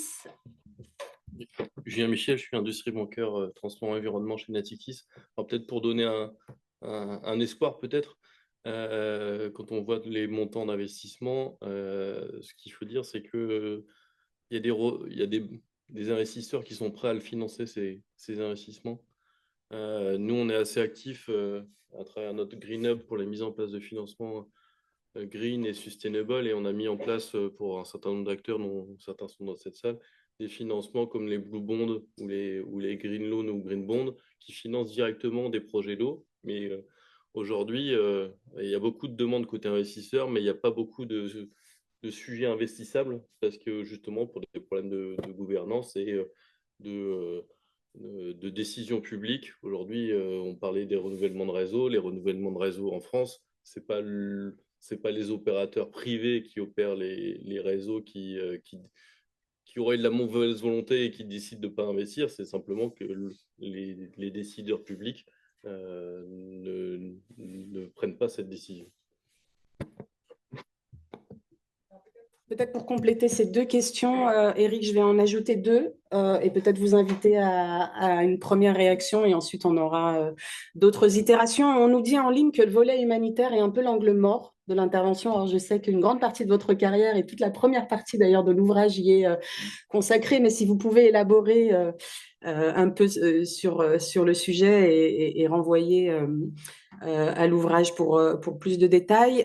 Et on a aussi une question autour de la qualité de l'eau qui a été peu évoquée, notamment de la pollution aux microplastiques et aux PFAS, qui font aussi l'objet de grands développements dans le livre, pour le coup, y compris en termes de réponses techniques et de solutions techniques. Vous avez un certain nombre de témoignages dans le livre que j'ai trouvé très intéressants sur la question, et ce distinguo dont parlait aussi Simon en amont sur le sud et le nord et la façon dont les problématiques de pollution se traduisent dans des contextes géographiques et économiques différents. Mais si vous pouvez élaborer un peu sur ce que certains des participants considèrent des angles morts, et ensuite on prendra une deuxième salve de questions, d'échanges. Donc n'hésitez pas à remettre vos chevalets à la verticale pour ceux qui souhaitent prendre la parole dans la deuxième fournée. Allez-y. Merci. Oui, donc je vais essayer de répondre aux questions dans l'ordre. Sur les problématiques de santé, oui, bien sûr, la question de la santé est une question qui est évidemment incontournable quand on parle du sujet de l'eau. Je dirais que pour moi, il est intégré dans les trois éléments que j'ai donnés. C'est effectivement quelque chose qui ressort dès qu'on pose des questions ou dès qu'on fait une petite enquête sur la manière dont les gens perçoivent la question de l'eau, ces problématiques de santé. Ce que j'aimerais, moi, parfois, c'est que ces problématiques de santé soient moins tournées, soient peut-être présentées d'une manière plus objective. Alors, comme je suis un garçon prudent, je vais me retrancher derrière ce que disait Yves Lévy, ancien PDG de l'INSERM, et qui disait qu'il faut effectivement signaler quand il y a un problème. Il faut signaler quand les choses ne vont pas, quand on a des analyses qui sont défaillantes. Il faut travailler à préserver nos sites de captage. Il y a tout un travail à mettre en place. Simplement, ce qu'il faudrait, c'est que on ait la culture suffisante qui nous permette de positionner les choses au bon niveau. Et que, en particulier, et donc encore une fois, je suis un garçon prudent, donc je cite Yves Lévy. Yves Lévy expliquait, et à mon avis a raison, que souvent quand on signale la présence d'un produit qui n'a rien à faire dans l'eau qu'on va consommer, généralement, il y a beaucoup de gens qui ne donnent ni la concentration à laquelle on l'a trouvé, ni le seuil de toxicité du produit. Et ça, je trouve que c'est un petit peu dommage. Alors, ça ne veut pas dire que, du coup, c'est pas une façon de botter en touche, c'est pas du tout ça. Mais c'est que je crois qu'il faut aussi, de temps en temps, être capable de regarder les choses avec un peu de recul et de vérifier si, oui ou non, le sujet qui est indiqué est un sujet dont l'impact est immédiat ou s'il il nous laisse une capacité d'action raisonnable à propos de ça. Voilà, c'est pas beauté en touche, les problématiques de santé sont essentielles. Elles se posent d'ailleurs différemment, je crois l'avoir écrit, différemment souvent dans l'hémisphère sud et dans l'hémisphère nord, très clairement. On n'a pas les mêmes préoccupations, nous, Français, que peuvent l'avoir certaines populations du Burkina ou du nord de la Côte d'Ivoire, notamment dans des régions que je connais très bien. Mais essayons aussi, justement, parce que nous avons notamment, nous, la chance de vivre dans des pays où il y a des capacités d'action, des capacités d'investissement, des capacités de traitement, etc. Essayons de faire en sorte que nos discours soient des discours raisonnables et qui ne visent pas à affoler sur les problématiques de santé. En ce qui concerne les investissements, merci Julien, c'est formidable de savoir qu'il y a des investissements possibles et qu'il y en a qui sont déjà faits. Parce qu'effectivement, cette question-là, elle est essentielle aujourd'hui, on le voit bien.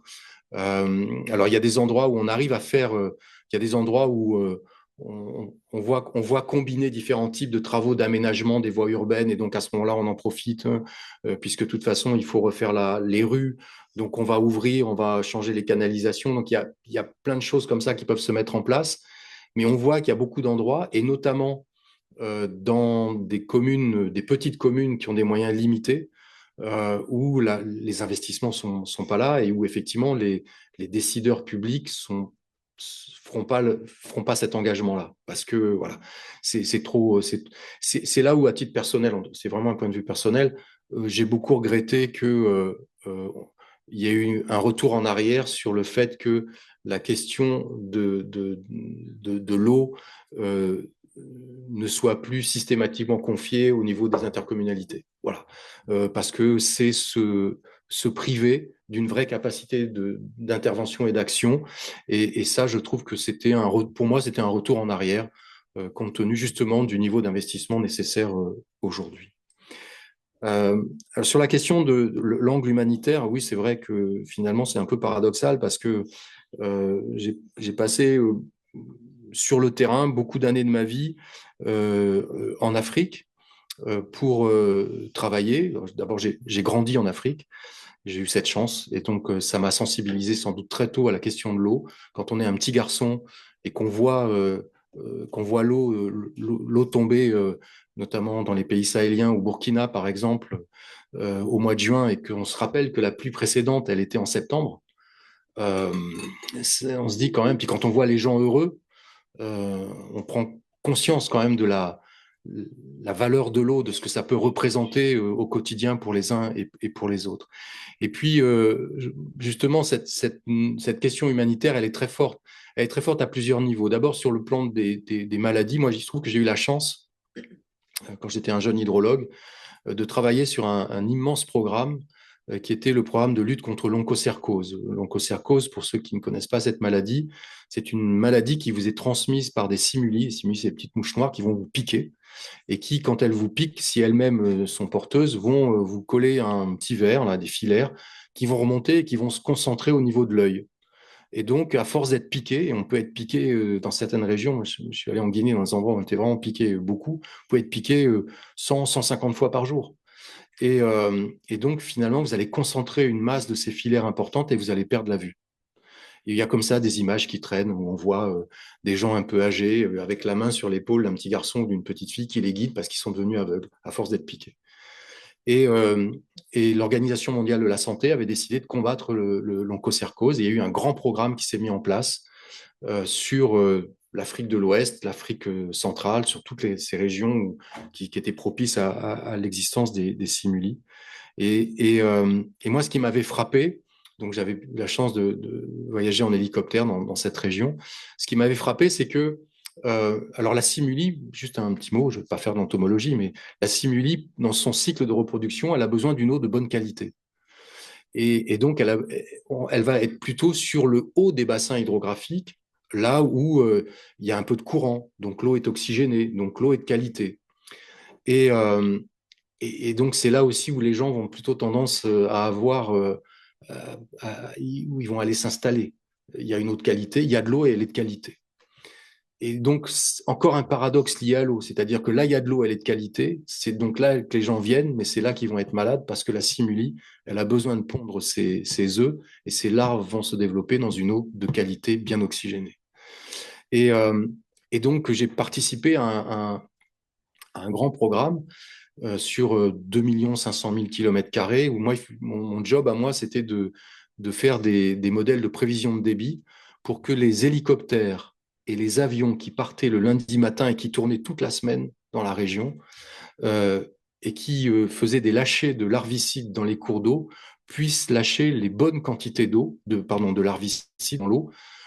Si vous en lâchez trop, bah, finalement, vous tuez tout. Et si vous en lâchez pas assez, vous développez des résistances. Donc, il fallait que ça marche comme ça.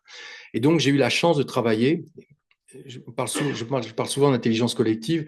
J'ai travaillé avec des médecins, j'ai travaillé avec des entomologistes, j'ai travaillé avec des pilotes, j'ai travaillé avec des logisticiens, j'ai travaillé avec des gens qui optimisaient les routes, etc. Et donc, c'était formidable. Et on a réussi à casser le cycle de reproduction de la simuli.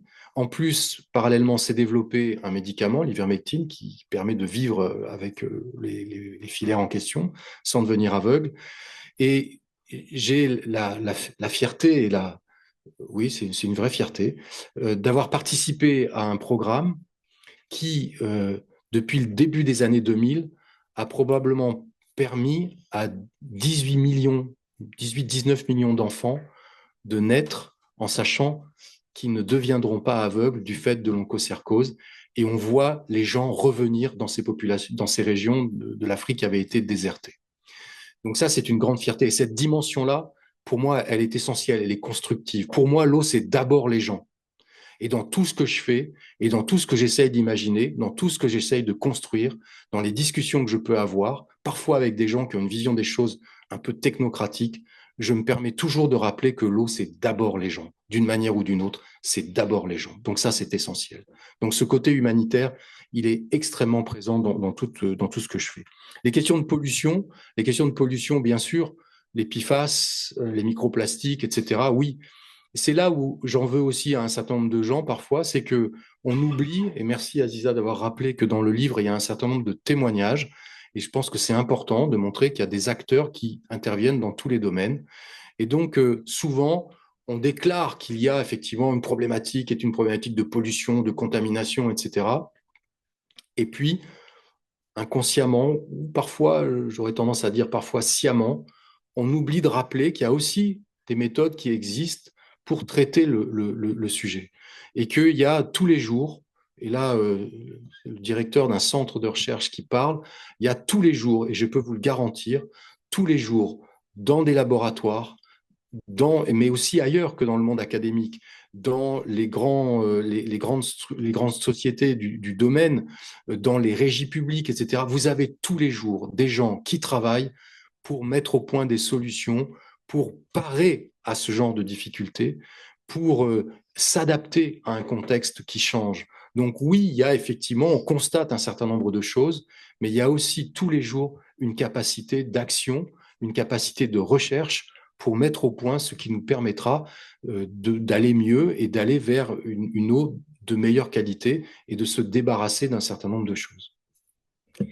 Merci Eric. Je vois que Jean Lapègue, qui est membre de l'initiative sur la gouvernance de l'eau, qui représente Action contre la faim, réagit sur le volet humanitaire. Je pense que sa question, qui a été précisée entre-temps, était plutôt sur l'angle financier et notamment la solidarité d'une certaine façon un peu mise en péril dans le contexte multilatéral que l'on connaît, où l'aide publique au développement ne vit pas ses meilleures années, si je puis dire, et où des secteurs très concrets, et notamment tout ce que vous avez abordé autour de la question du genre, mais aussi de l'eau, etc., vont et souffrent déjà, et notamment en raison des coupes budgétaires américaines, mais pas uniquement, hein, que l'on observe et qui vont de pair avec une montée des populismes dans un certain nombre de pays et de bailleurs. La question est surtout comment on articule d'une certaine façon cette solidarité internationale et le rôle de la France, dont Jean nous dit que l'aide a été coupée d'un tiers, si j'ai bien compris, l'an dernier, mais je ne sais pas si c'est dans le cadre de vos prérogatives des sujets sur lesquels vous pouvez réagir. Je vais peut-être prendre d'autres questions et si cela vous inspire des commentaires, donner la parole d'abord à Simon. Ensuite, je crois qu'on a la Banque Postale et il y a encore un ou deux commentaires en ligne. Si jamais vous souhaitez intervenir, mais vous n'êtes pas autour de la table, n'hésitez pas à vous rapprocher de la table. On va trouver une façon de vous donner le micro. Simon. Merci.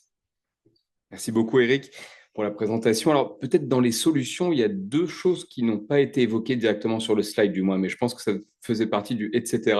Il y a les solutions fondées sur la nature, parce que là, tu as parlé plus de solutions techniques. Et donc, quid des solutions fondées sur la nature, de leur coût aussi par rapport aux solutions techniques qu'on présente parfois comme étant coûteuses, notamment le dessalement de l'eau de mer. Une autre aussi solution, alors qui est en filigrane dans toute la présentation, mais c'est évidemment tout ce qui est amélioration de la performance, on pourrait dire, ou sobriété, diminution des prélèvements, diminution de la consommation d'eau, avec peut-être aussi une autre question dessus. Est-ce qu'il ne faudrait pas justement se donner un cap à 2050, par exemple, par industrie, peut-être même par différents types d'agriculture, différents secteurs industriels en matière de diminution des prélèvements, comme on peut le faire pour le carbone, par ailleurs. Ça serait une manière aussi de donner une valeur économique à l'eau, parce qu'on saurait exactement combien ça coûte d'économiser 10%, 20%, 30% d'eau au niveau d'une industrie, et donc d'avoir une idée du coût et du prix de l'eau dans la nature. Et puis un dernier point, tu as mentionné l'importance des citoyens, des humains dans la gestion de l'eau. Est-ce que justement, dans une gouvernance de l'eau à la française, qui est vue comme le meilleur modèle au niveau mondial, hein, dans les objectifs de développement durable, on est le seul pays à avoir un score de 100 en matière de gouvernance, de gestion intégrée, plutôt des ressources en eau, hein. Est-ce qu'il ne faudrait pas plus consulter les citoyens à un certain moment sur des sujets relatifs à l'eau, les consulter et les écouter et peut-être appliquer ce qui ressort des consultations, ou est-ce que d'une manière mécanique, automatique dans les modes de gouvernance, que ce soit pour les services publics locaux de l'eau et de l'assainissement ou pour la gestion de l'eau comme ressource, il ne faudrait pas un peu plus consulter les citoyens directement? Merci. Est-ce que c'est la Banque Postale, au fond? Oui, c'est ça. Louis Dezy, la Banque Postale. Je travaille à la direction des études et de la recherche et en ce moment sur une étude sur l'eau avec WWF, Intercommunalité de France et la SFIL. J'aurais une question sur les capacités de financement des investissements dont vous parlez, donc sur le petit cycle, tout ce qui est modernisation, dépollution, dont on a parlé, et aussi grand cycle, adaptation, solutions fondées sur la nature, c'était la précédente question. Puisque d'un côté, on doit faire tous ces investissements, mais on est en même temps pris en ciseaux avec le fait que dans la mesure où ces investissements ont aussi pour conséquence un peu de sobriété, d'efficacité, on a moins de consommation, et qui dit moins de consommation dit aussi moins de recettes. Donc, comment est-ce qu'on fait pour financer avec cet effet ciseau? Comment est-ce qu'on boucle l'équation selon vous? Et puis, puisque toutes les solutions sont toujours locales, est-ce que vous avez un exemple à donner de modèles économiques plus innovants, pas forcément en France? Merci beaucoup, Oriana. Et je crois qu'après, c'est Juliette. Oui, allez. Merci beaucoup pour votre présentation. J'ai j'ai plusieurs questions déjà, mais je vais me concentrer sur la question sur la gestion intégrée. Parce que jusqu'à maintenant, je trouve que la gestion intégrée, quand on parle de gestion intégrée, la référence est toujours à l'eau douce. Mais en fait, c'est toujours intéressant de voir la figure du petit point de l'eau douce et après, en fait, il y a tout l'océan. Et les problèmes, c'est que ça nous semble aussi dans le CD, on a commencé à faire des études sur ces sujets, que la gouvernance est très fragmentée entre l'eau douce et l'eau salée. Et alors, comment, selon vous, intégrer l'eau douce et l'océan afin de préserver l'équilibre du cycle de l'eau, prévenir la dégradation des écosystèmes et renforcer la résilience face au changement climatique? Merci, Oriana. Juliette. Merci Aziza, merci Eric pour ces propos passionnants et merci pour cet optimisme aussi qui fait du bien. Vous avez mentionné à raison plusieurs facteurs de pression sur les ressources en eau au début de votre présentation, le changement climatique, la pression démographique et l'urbanisation. Mais je trouve qu'un facteur qui est rarement mentionné, c'est l'augmentation des prélèvements et de la consommation en eau. On a des modes de consommation qui sont de plus en plus gourmands en eau et on le voit concrètement avec le développement à toute vitesse de l'intelligence artificielle. Par exemple, nous, en ce moment, on travaille sur la Hongrie. Donc, c'est un pays où la population décline et malgré tout, on a une augmentation des prélèvements en eau de 1% par an depuis 2014, ce qui est quand même pas rien, surtout dans un pays où la ressource se fait de plus en plus rare à cause des sécheresses à répétition. À l'OCDE, ce qu'on a vu, c'est que face à la raréfaction, il y a beaucoup de pays qui vont plutôt mettre l'accent sur augmenter les ressources en eau, donc via le développement de ressources alternatives, le dessalement, la collecte d'eau de pluie, l'économie circulaire, etc. Mais plus rarement, on voit des pays qui mettent vraiment l'accent sur la gestion de la demande et qui vont essayer de réduire les prélèvements en eau à la source parce que, évidemment, ça pose un certain nombre de questions très difficiles, je crois, notamment par rapport à la tarification et faire payer des usagers de l'eau qui payent peu ou pas du tout leur consommation d'eau. Donc, mes questions, c'est pourquoi, enfin, je crois que j'ai un tout petit peu répondu à la question par moi-même précédemment, mais pourquoi ces questions, elles sont si rarement abordées par les pays et même les pays entre guillemets développés et pourquoi on les voit si rarement dans le débat public sur l'eau. Et est-ce que vous avez des pistes de réflexion à ce sujet, que ce soit par rapport pourquoi ces questions-là, elles sont si peu abordées, mais aussi comment on peut les insuffler un peu plus dans le débat public? Merci. Alexandre, Merci Eric pour ces réflexions partagées. Moi, j'aurais aimé avoir une réaction peut-être sur ce qu'on appelle la tragédie des horizons, d'une certaine façon. C'est-à-dire que on a parlé tout à l'heure du taux de fuite, par exemple, et longtemps, le discours a été de dire le coût de la fuite n'est pas le coût de la réparation de la fuite. Et donc, ce qui a légitimé longtemps, quand il y a de l'abondance, de dire on verra plus tard. Et 2022-2023, il y a eu cette crise sécheresse, et on voit qu'il y a un essoufflement petit à petit dans certaines communes, au moment où il y a des problèmes budgétaires, par exemple, pour maintenir l'effort. Et quand je parle de tragédie des horizons, comment on lutte contre cet effet où il faut penser loin, et en même temps, il y a des impératifs de court terme. Et autrement dit, comment on fait pour mobiliser les acteurs quand tout va bien? C'est ça le plus difficile, en fait. C'est quand tout va bien, en tout cas en France, c'est-à-dire de dire à un élu, il n'y a pas eu de sécheresse, etc., mais il faut continuer à investir. Et avec l'Institut d'économie de l'eau, on travaille sur cette question, c'est quoi le coût de l'inaction? Quand il y a une crise sécheresse, est-ce qu'on est capable de dire le taux de fuite qui est insatisfaisant, il a un coût, en fait, dans ces moments-là? C'est un objectif d'arriver à le quantifier, c'est pas facile, mais quelle est votre réflexion là-dessus? Comment on arrive à mobiliser dans la durée les acteurs avec une période budgétaire qui est compliquée? Et si je peux ajouter 3 petites questions et ensuite je vous donne la parole et on essaiera d'avoir une 3e séquence, mais très rapidement, parce qu'il y en a 2 qui portent sur l'Afrique et que je sais que c'est une région qui vous est chère.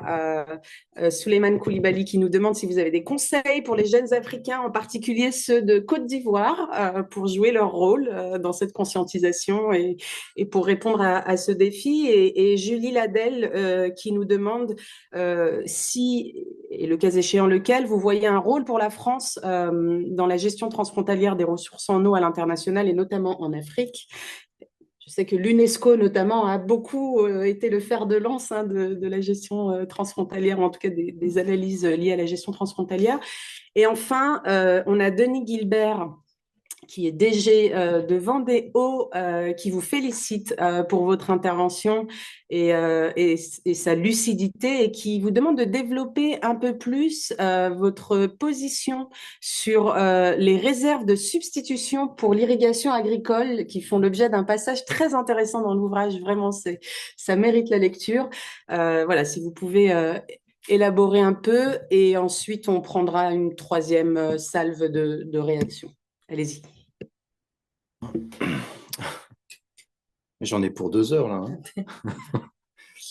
Je vais essayer d'être bref. Alors, de toute façon, il y a des sujets sur lesquels je n'ai pas forcément des choses particulièrement originales à dire.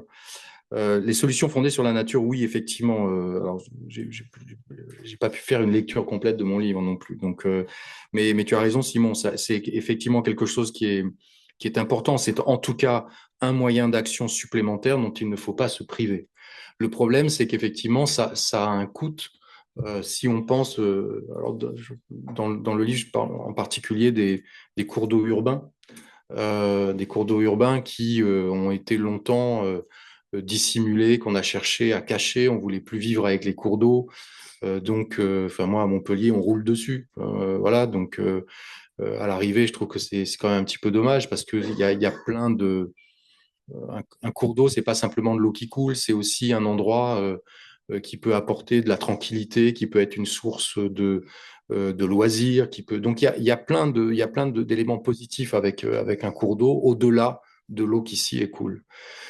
Mais aujourd'hui, compte tenu de l'urbanisation qui est la nôtre, c'est vrai que si on voulait il y a évidemment aussi quelque chose d'important et dans une région de France où on a des événements qui peuvent être extrêmement violents, on le mesure. Nos cours d'eau sont canalisés et donc ils prennent beaucoup de vitesse. Ils sont très destructeurs quand ils débordent. Ça occasionne des dégâts immobiliers souvent. Ça peut occasionner aussi des tragédies humaines. Il faudrait être capable de leur redonner de la place donc qu'ils puissent avoir des méandres, qu'ils puissent ralentir leur course de façon à être moins violents.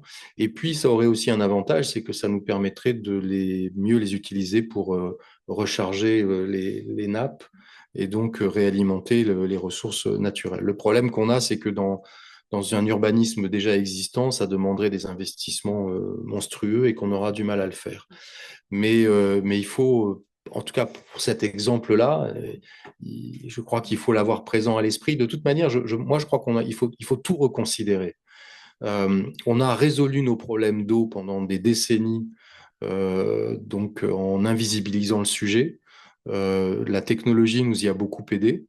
Mais on a perdu un certain nombre d'éléments de considération qui sont des éléments culturels, sociaux, etc. Et ce sont ceux-là qu'aujourd'hui on doit remettre sur le devant de la scène. Et ils vont nous conduire, je dirais presque tout naturellement, à regarder les choses sous l'angle également des solutions fondées sur la nature. Et il faut avoir toute cette batterie de possibles pour résoudre ces sujets. Tu évoquais aussi les questions liées à l'efficacité, l'efficience, les objectifs dans le temps que ça peut poser. Moi, je pense que c'est la meilleure, se focaliser, parce que parfois, ce qui me gêne un petit peu dans le terme de sobriété, c'est qu'on a l'impression qu'on peut se dédouaner de ça assez facilement en disant, bah, écoutez, on va faire passer un coup de rabot de 10% partout. Et ça, alors qu'il faut effectivement, il faut améliorer la sobriété de nos usages de l'eau. Mais je pense qu'il faudrait développer un petit peu. Et pour moi, développer, ça veut dire effectivement travailler sur et expliquer ce que doit être l'efficacité d'un process qu'on veut mettre en place, ce que doit être l'efficience de l'utilisation de la ressource en eau. Et ça permet d'atteindre la sobriété, parce que c'est l'objectif. Et donc, il faut travailler sur l'efficacité, il faut travailler sur l'efficience, en se fixant un objectif. Mais peut-être que ça permet aussi d'avoir des objectifs qui soient un peu plus différenciés que la fameuse méthode du rabot qu'on a tendance à utiliser un peu trop souvent en France pour un certain nombre de sujets. Donc, je crois qu'il faut mettre, il faut mettre sur le haut de la pile la question de la sobriété et venir l'argumenter et la consolider avec les problématiques d'efficacité et d'efficience. En tout cas, je ne vois pas d'incompatibilité entre tout ça. Et au contraire, il me semble que ces deux-là viennent renforcer l'objectif de sobriété. Mais ceci dit, il ne faut pas les utiliser pour se dédouaner du reste. Le mode participatif, oui. Moi, je viens du monde de la physique, des maths, de la modélisation, du numérique. Mais j'ai eu la chance d'avoir des collègues à Montpellier qui sont du monde de l'économie, des sciences sociales, etc., et qui m'ont sans doute qui ont converti le numéricien que j'étais à des approches plus intégratives, plus complètes, plus inclusives, et qui m'ont sans doute converti à la nécessité de mettre en place ce mode participatif. Et effectivement, je crois que tu as bien dit les choses, c'est-à-dire que on a un mode d'organisation qui est ce qu'il est, qui a quand même une certaine capacité de fonctionnement. Il est très complexe. C'est difficile d'expliquer à un citoyen lambda quelle est la structuration et la gestion de l'eau en France. C'est quand même pas simple tous les jours, hein. Mais je crois qu'on a besoin d'aller voir les gens. Et je dirais, c'est aussi ce que je disais tout à l'heure, c'est-à-dire l'eau, c'est d'abord les gens. Donc à un moment donné, il faut être capable, sans crainte, d'aller parler avec les gens, de leur demander comment ils voient les choses, parce qu'encore une fois, c'est ce que je disais, de toute façon, les solutions, c'est des solutions locales. Elles sont liées au contexte local, qu'il soit climatique, géographique, géologique, économique, culturel, social, historique, tout ce qu'on veut. Et donc, il faut aller discuter avec les gens parce que c'est ainsi qu'on verra si une solution qu'on propose va pouvoir être acceptée ou pas. Et vouloir imposer dans le domaine de l'eau, qui est absolument essentiel, vouloir imposer une solution à des gens qui n'en veulent pas, ça ne marche pas. Donc, il faut développer cet aspect des choses. Mais il faut aussi qu'à un moment donné, ceux qui doivent prendre des décisions n'aient pas peur de les prendre. Voilà. Il ne faut pas se retrancher non plus derrière l'approche participative. À chacun son rôle. La consultation, oui, mais à un moment donné, il faut prendre la décision. Les capacités de financement. Alors là, je vais botter en touche parce que je ne voudrais pas dire de bêtises alors qu'il y a ici deux personnes particulièrement costauds dans le domaine des modèles de financement et de tarification de l'eau. Donc, je me permets de vous passer la parole, messieurs, si vous voulez bien répondre à la question qui nous a été posée par notre interlocuteur de la Banque Postale sur les capacités de financement, les modèles de financement, notamment, et tu le mentionnes dans ton livre La fin de l'eau, Simon, cette espèce de paradoxe qui veut qu'aujourd'hui, on est rémunéré, quand on est distributeur d'eau, on est rémunéré sur le volume.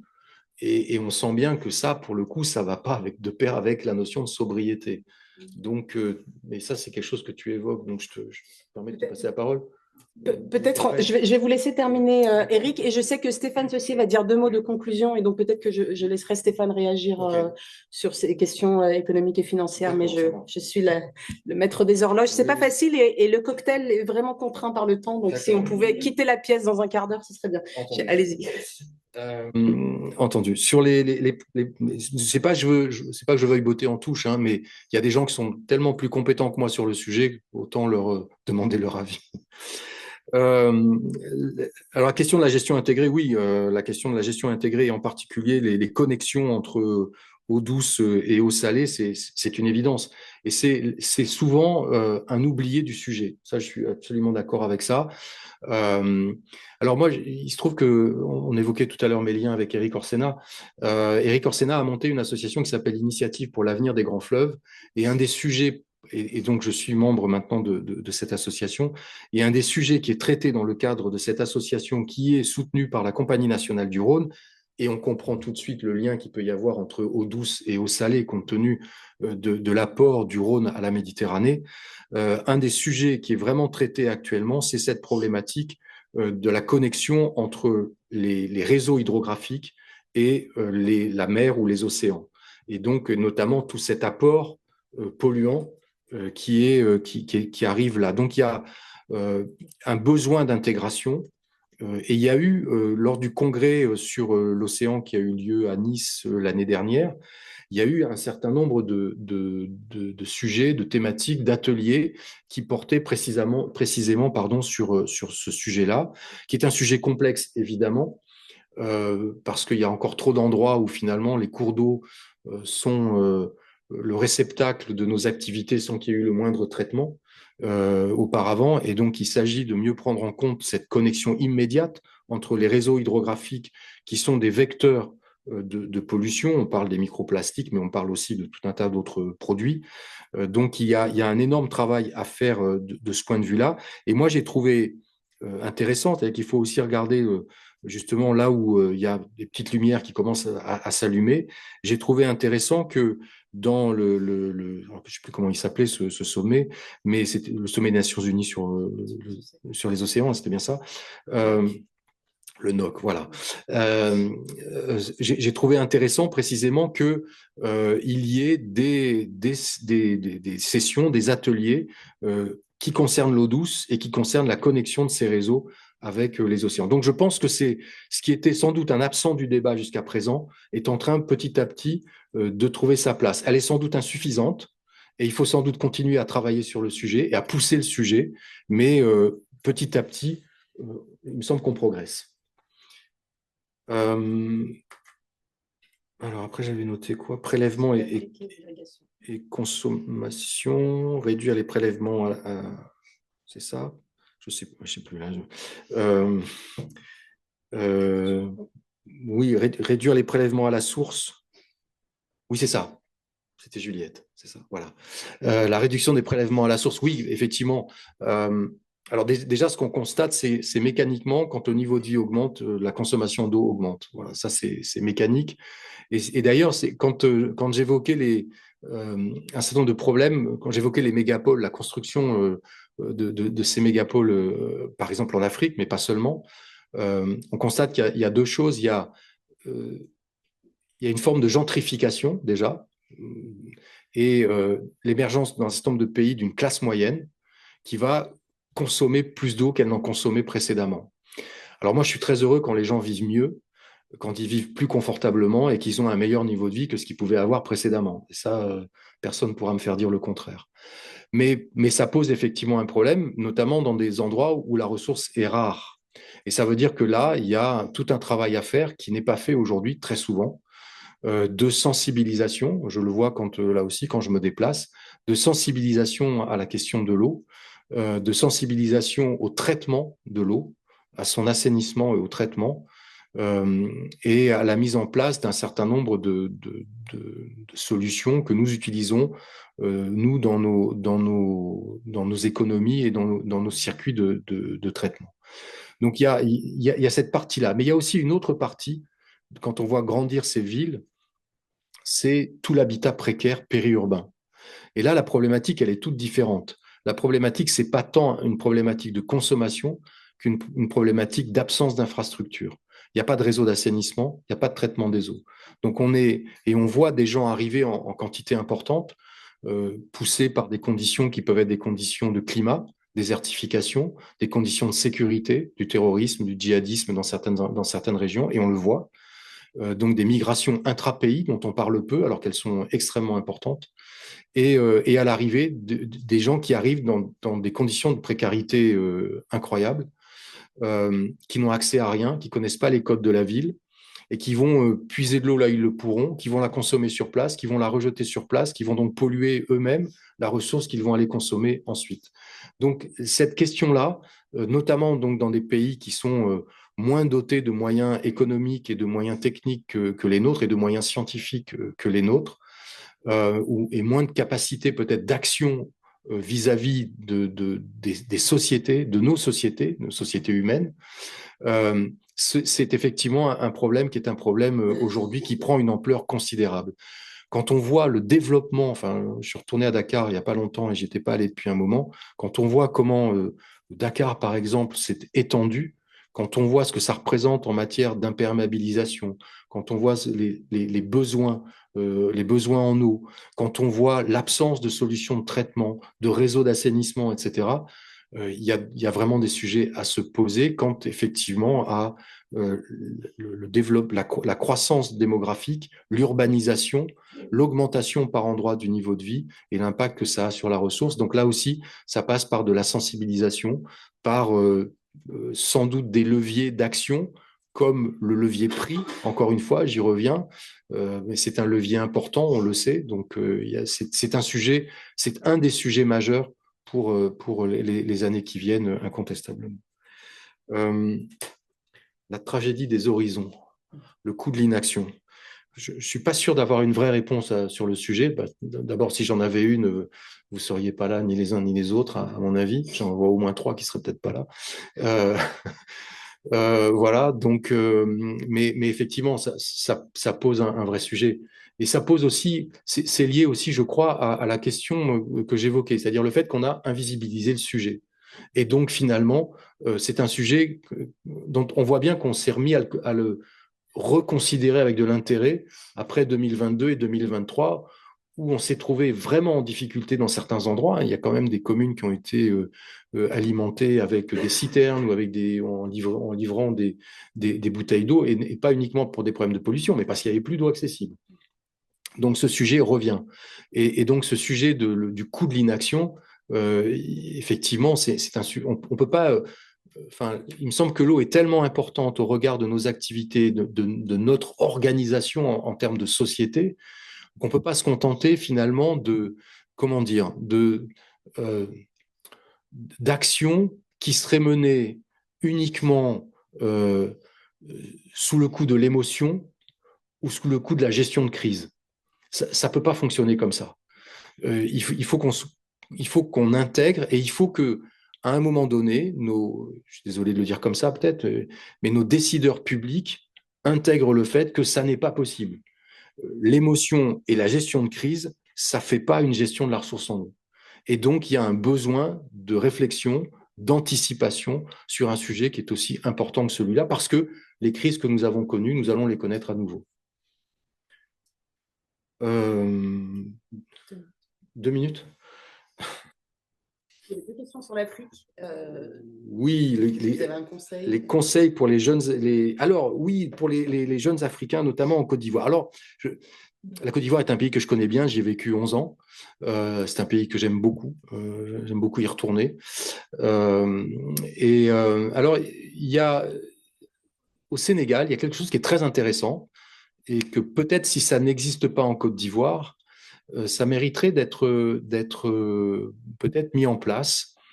Il y a au Sénégal, il y a une association des jeunes professionnels alors je sais plus, est-ce que jeunes professionnels et scientifiques ou techniciens de l'eau.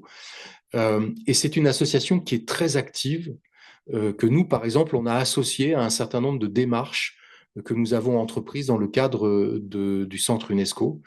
Et ça permet finalement de fédérer l'énergie, l'ambition, l'envie, la volonté d'action de ceux qui sont les acteurs de demain, ceux qui vont être en situation de prendre les décisions demain. Donc, si j'avais un conseil à donner, si ça n'existe pas déjà, c'est sans doute d'essayer de mobiliser à travers ce type de fonctionnement, parce que si on prend l'exemple du Sénégal, c'est quelque chose qui fonctionne bien, et c'est du coup un interlocuteur qui est très visible et qui permet de faire entendre la voix des acteurs de demain. Ça me semble important. Le rôle de la France dans les gestions transfrontalières, le contexte africain est un contexte compliqué sur le plan politique aujourd'hui pour la France. Il faut toujours avoir une ambition. Peut-être que des temps meilleurs reviendront. Je pense qu'aujourd'hui, c'est compliqué. Donc, il faut avoir l'ambition d'agir là où c'est possible. Voilà, il y a sans doute des endroits où on peut, à condition d'y arriver aussi débarrassé de nos idées préconçues. Je vois trop souvent encore des gens arriver avec des idées préconçues. Je me permets de dire quelque chose que m'avait dit un de mes amis marocains. Il m'avait dit, tu sais, Eric, c'est bien quand on voit arriver les gens du Nord et quand ils ne disent pas, nous, on travaille sur l'Afrique, mais plutôt quand ils disent, on travaille avec les Africains. Donc, n'oublions pas ça et travaillons avec les Africains plutôt que de vouloir amener à tout prix des solutions dont il nous semble qu'elles sont les bonnes et qu'elles ne sont pas forcément adaptées. Les réserves de substitution, alors j'ai 30 secondes. Voilà. Les réserves de substitution en 30 secondes. Alors, c'est compliqué. D'abord, moi, je condamne toute forme de violence. C'est un principe de base chez moi. Ensuite, ce que je me permets de dire, c'est que je ne crois pas qu'il y ait de solutions universelles. C'est ce que j'ai essayé de dire depuis le début. Il y a des solutions qui sont des solutions qui doivent être adaptées à un contexte local. Une réserve de substitution, donc les fameuses méga-bassines, elles peuvent avoir du sens, et j'ai pas honte de le dire, et j'ai pas peur de le dire, parce que pour moi, il n'y a pas de sujet tabou. Le stockage de l'eau ne peut pas être un sujet tabou. En France, parfois, dans des réunions publiques, j'ai été dans certaines tables rondes, où on avait le sentiment que personne ne voulait prononcer le simple mot stockage de l'eau. Le stockage de l'eau, c'est une solution parmi d'autres. Ça ne veut pas dire que c'est la solution qu'on va mettre en place partout, mais ça veut dire que c'est une solution dont on ne doit pas se priver par principe sans même l'avoir discuté. Et le principe du stockage de l'eau sur un mode de fonctionnement qui est celui d'une réserve de substitution, c'est quelque chose qui ne va pas pouvoir être mis en place n'importe où. Il y a des endroits où le fonctionnement de la nappe va finalement permettre un fonctionnement de cette nature. C'est-à-dire qu'à un moment donné, on va avoir un niveau qui va être tel que, en plus, on a des nappes réactives, c'est-à-dire que le niveau ne va pas rester là où il est, on va perdre de l'eau, et donc on peut pomper de l'eau à ce moment-là et stocker cette eau en prévision de l'été où on aura besoin d'une eau qui sera plus ou moins disponible. Donc il y a des endroits où, de mon point de vue en tout cas, mais je ne pense pas être le seul, le problème c'est qu'aujourd'hui, il y a un bon nombre de scientifiques qui n'osent pas aborder ce sujet-là, et on m'en a fait la remarque à plusieurs reprises. Donc, et pour avoir discuté notamment avec certains collègues hydrogéologues, je peux vous dire que je ne suis pas tout seul à dire ça, mais il y a des endroits où les réserves de substitution avec le type d'alimentation qu'on connaît, c'est-à-dire le pompage dans une nappe à une période donnée et à condition que le niveau soit supérieur à un seuil fixé, ça a du sens. Et puis, il y a des endroits où ça n'a pas de sens. On fera pas, là où on a des nappes qui sont des nappes, ce qu'on appelle les nappes inertielles, c'est-à-dire qui ont une capacité à se réalimenter, à se recharger extrêmement lente et totalement déconnectée finalement du régime pluviométrique, ça n'aurait aucun sens. En revanche, là où vous avez des nappes qui se construisent dans des massifs karstiques extrêmement réactifs avec des taux de vidange importants et rapides, eh ben, ça peut avoir du sens. Voilà. Et ça mérite en tout cas d'être étudié et sans doute pas d'être balayé d'un revers de main sans qu'on ait pris la peine d'étudier l'intérêt de cette solution en fonction du problème posé d'accès à une ressource en eau. Voilà. Merci beaucoup, Eric. Pas facile. Vous avez réussi à tout couvrir et même, entre-temps, à répondre à deux questions qui étaient apparues dans le chat sur des conseils que vous auriez éventuellement pour gérer l'eau en milieu urbain. Et je pense que l'entrée sur les solutions fondées sur la nature vont dans cette direction et réagit aussi à une des questions qui a été posée par Mokhtar Bzioui sur la participation des usagers. Je pense qu'on a couvert le sujet. Pour ne frustrer personne, et Mohamed Aboubi aussi sur ces questions de milieu urbain. Donc, merci. Je crois qu'on a fait le tour de ce qu'on avait en ligne. On va se diriger lentement vers la conclusion. Pierre-Alain, je crois que tu avais... on peut prendre 2 minutes. Hein, et ensuite, je vais donner la parole à... Oui, enfin, Pierre-Alain Roche, je ne voulais pas accaparer. Donc, le livre d'Éric, je l'ai recommandé sans l'avoir lu. C'est pas risqué du tout, justement, et ça prouve, et je suis rassuré si j'avais le moindre doute. Juste peut-être une réaction par rapport au sujet sur les réseaux, le patrimoine et les questions économiques avant de parler du modèle économique. Je pense qu'il faut avoir en tête que le problème de la maintenance des réseaux et de leur maintien en fonctionnement, ce n'est pas un problème qui a une origine récente. C'est qu'en fait, depuis leur construction, il s'est accumulé ce qu'on appelle une dette grise, hein, qui est qu'on a toujours préféré développer d'autres éléments que de continuer à maintenir, à améliorer le patrimoine existant. Avec des niveaux, on parlait des cas de perte d'eau, tu citais des chiffres, il y a bien pire que ça en France, en Guadeloupe en particulier, où on a des tours d'eau qui sont dramatiques avec une ressource très abondante, mais une totale incurie du service public d'eau et d'assainissement qui nous avait conduit à proposer il y a quelques années, ce qui a été fait, un travail d'amélioration de la gouvernance, justement, et de renforcement des capacités des services, parce que c'est quelque chose qui peine dans l'esprit des élus, dans l'esprit des responsables, à devenir une vraie priorité. Et il y a une certaine différence avec le monde anglo-saxon, qui a plutôt tendance à être économe et précautionneux et à bien gérer, si on compare en Afrique, à Nairobi, on a un réseau qui fonctionne très bien, malgré les difficultés économiques et qui est très bien géré dans toutes ces dimensions. En France, on a des territoires, je cite la Guadeloupe parce qu'il est le plus caractérisé, où c'est une gabegie totale. Donc voilà, il y a ce problème de la dette grise, de défaut d'infrastructures, il n'est pas spécifique au domaine de l'eau. On le rencontre de façon massive dans le domaine des transports avec les réseaux ferroviaires, routiers. Il y a pas mal de travail en ce moment en France, mais c'est aussi quelque chose qu'on va retrouver dans le nord de l'Amérique. Les réseaux canadiens, les réseaux des USA sont dans un état absolument pitoyable, avec une logique Kleenex, c'est-à-dire que le principe, c'est on construit et puis quand ça marche plus, on reconstruit.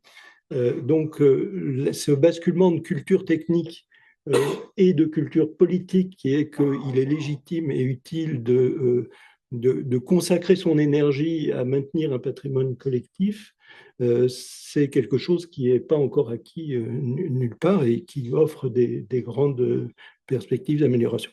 Alors, en fait, c'était pas ça mon intervention, c'était il y a un sujet qui nous agite un petit peu en ce moment, qui est celui des effets de la reforestation et du recyclage continental de l'eau, avec un exemple chinois qui a été assez bien documenté, qui montre que quand on arrive à avoir des interventions de reforestation très massives sur des très grands territoires, on finit par régénérer une intensification du cycle et que finalement, même si évidemment localement, on paupérise des ressources locales, on finit par trouver un cycle de l'eau, et notamment sur le Tibet, qui s'active.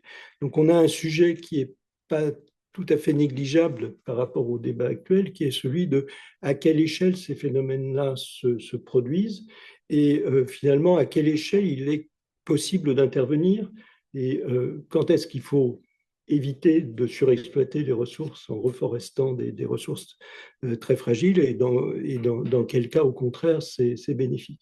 Et là-dessus, il y a des postures qui sont extrêmement contrastées. J'aurais bien aimé que tu en dises un mot si c'était possible. Et puis,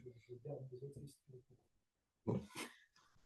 Merci Pierre-Alain. Et ça sera pour le cocktail, cette conversation, car je ne rouvre pas de ligne de communication. Je vais donner le mot de la fin à Stéphane Saussier qui est en ligne et qui va permettre de conclure aussi pour l'Institut d'économie de l'eau. Stéphane, tu as la parole. Merci beaucoup Aziza. Ben, écoutez, tout d'abord, j'aimerais remercier Eric Serva pour cette présentation et pour son ouvrage que j'ai beaucoup apprécié puisque je l'ai lu, contrairement à Pierre-Alain Roche, et que je recommande très vivement.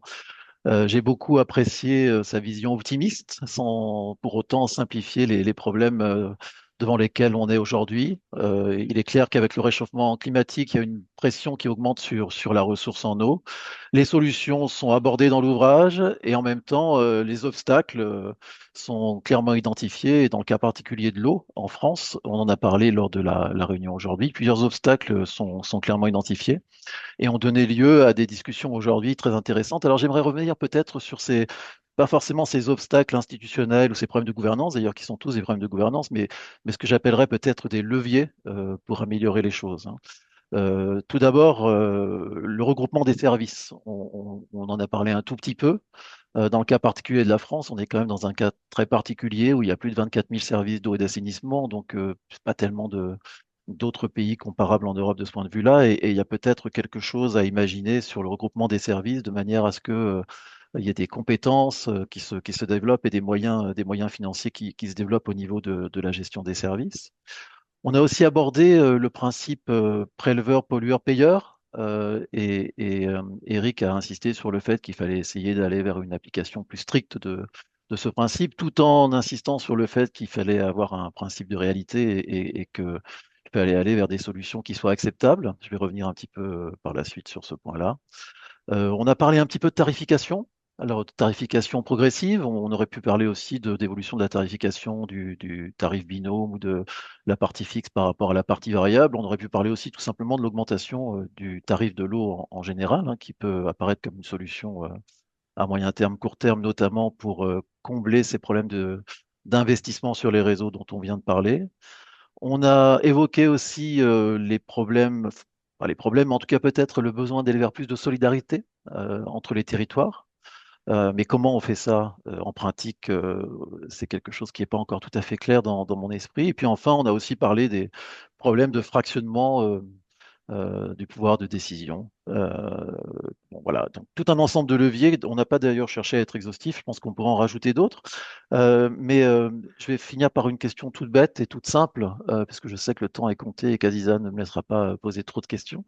J'ai bien compris dans le discours d'Éric, et c'est ce que j'apprécie, que le diable se trouve dans les détails. En fait, il n'y a pas de solutions qui vont fonctionner dans tous les territoires de manière uniforme. Donc le diable se trouve dans les détails, il faut s'attacher aux conditions locales.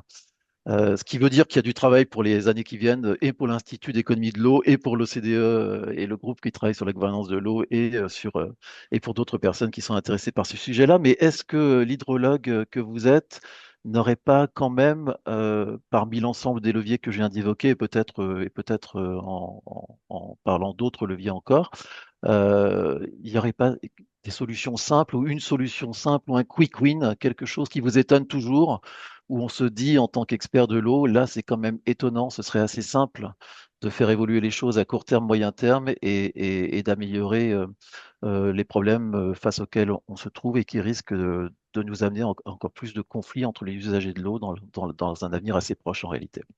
Merci beaucoup en tout cas. Si la réponse est non, ça m'arrange. Je vous laisse quand même 30 secondes. Je vais dire, la réponse est non.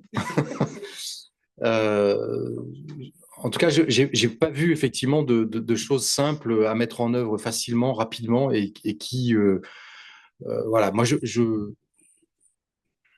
que j'aimerais vraiment, c'est que, et c'est sans doute lié à l'expérience que j'ai eue et que j'évoquais tout à l'heure, jeune hydrologue, quand on m'a confié la responsabilité de mettre au point tous ces modèles de prévision de débit dans le cadre d'un programme, d'un énorme programme de lutte contre l'onchocercose, où j'ai travaillé avec plein de gens qui amenaient plein de compétences différentes. Et je pense que ça, c'est quelque chose qui m'a profondément marqué dans toute ma carrière et dans tout ce que j'ai essayé de faire, de construire. C'est de l'intelligence collective. Et je pense que si on était capable de faire plus souvent preuve de cette intelligence collective, c'est-à-dire de cette capacité à comprendre ce que l'autre peut amener à un problème que nous abordons chacun de manière différente, et qu'on soit capable finalement de travailler ensemble et d'amener des éléments de solution, des éléments de compréhension, chacun de notre côté, je pense qu'on ferait un vrai pas en avant vers les solutions, vers les éléments qu'il convient de mettre en œuvre pour résoudre les problèmes qui se posent. Donc voilà, je pense que cette intelligence collective, c'est quelque chose qu'on doit privilégier, et c'est quelque chose qu'il faut absolument. De toute façon, on n'en fera pas l'économie, parce que sans intelligence collective, on n'arrivera pas à atteindre les compromis qui seront nécessaires et qui sont inévitables, et qu'il sera nécessaire de mettre en œuvre dans les années qui viennent. Merci beaucoup, Éric. On peut l'applaudir. Merci, Alexandre. Merci, Simon. Merci, Stéphane. Merci, Oriana et Juliette pour l'organisation de cette conversation. 3 choses avant de vous libérer. Si vous n'avez pas lu le livre, achetez le livre, qui est sûrement accessible dans toutes les bonnes librairies, pour commencer. Un deuxième point pour vous dire que le webinaire a fait l'objet d'un enregistrement. Il sera disponible en ligne. On trouvera une façon de vous relayer le lien une fois que ce sera fait dans les prochains jours. Et j'en profite pour remercier Anna et toute l'équipe logistique pour l'excellente organisation de cette session. Et un dernier point pour ceux qui sont dans la salle, pour vous dire qu'il y a un cocktail rappelle que le cocktail a lieu au château. Donc, si vous ne connaissez pas les locaux, on va vous y orienter. Peut-être que Anna ou l'équipe Juliette peut commencer avec une première salve, sortir de cette pièce et prendre le jardin et ensuite vous arrivez au château. C'est dans la salle Roger Ockrent qu'on nous chassera autour de 19h30, ce qui vous laisse à peu près 1 heure pour écouler le champagne et les petits fours généreusement sponsorisés par l'Institut d'économie de l'eau. Merci à tous et à très bientôt pour la suite.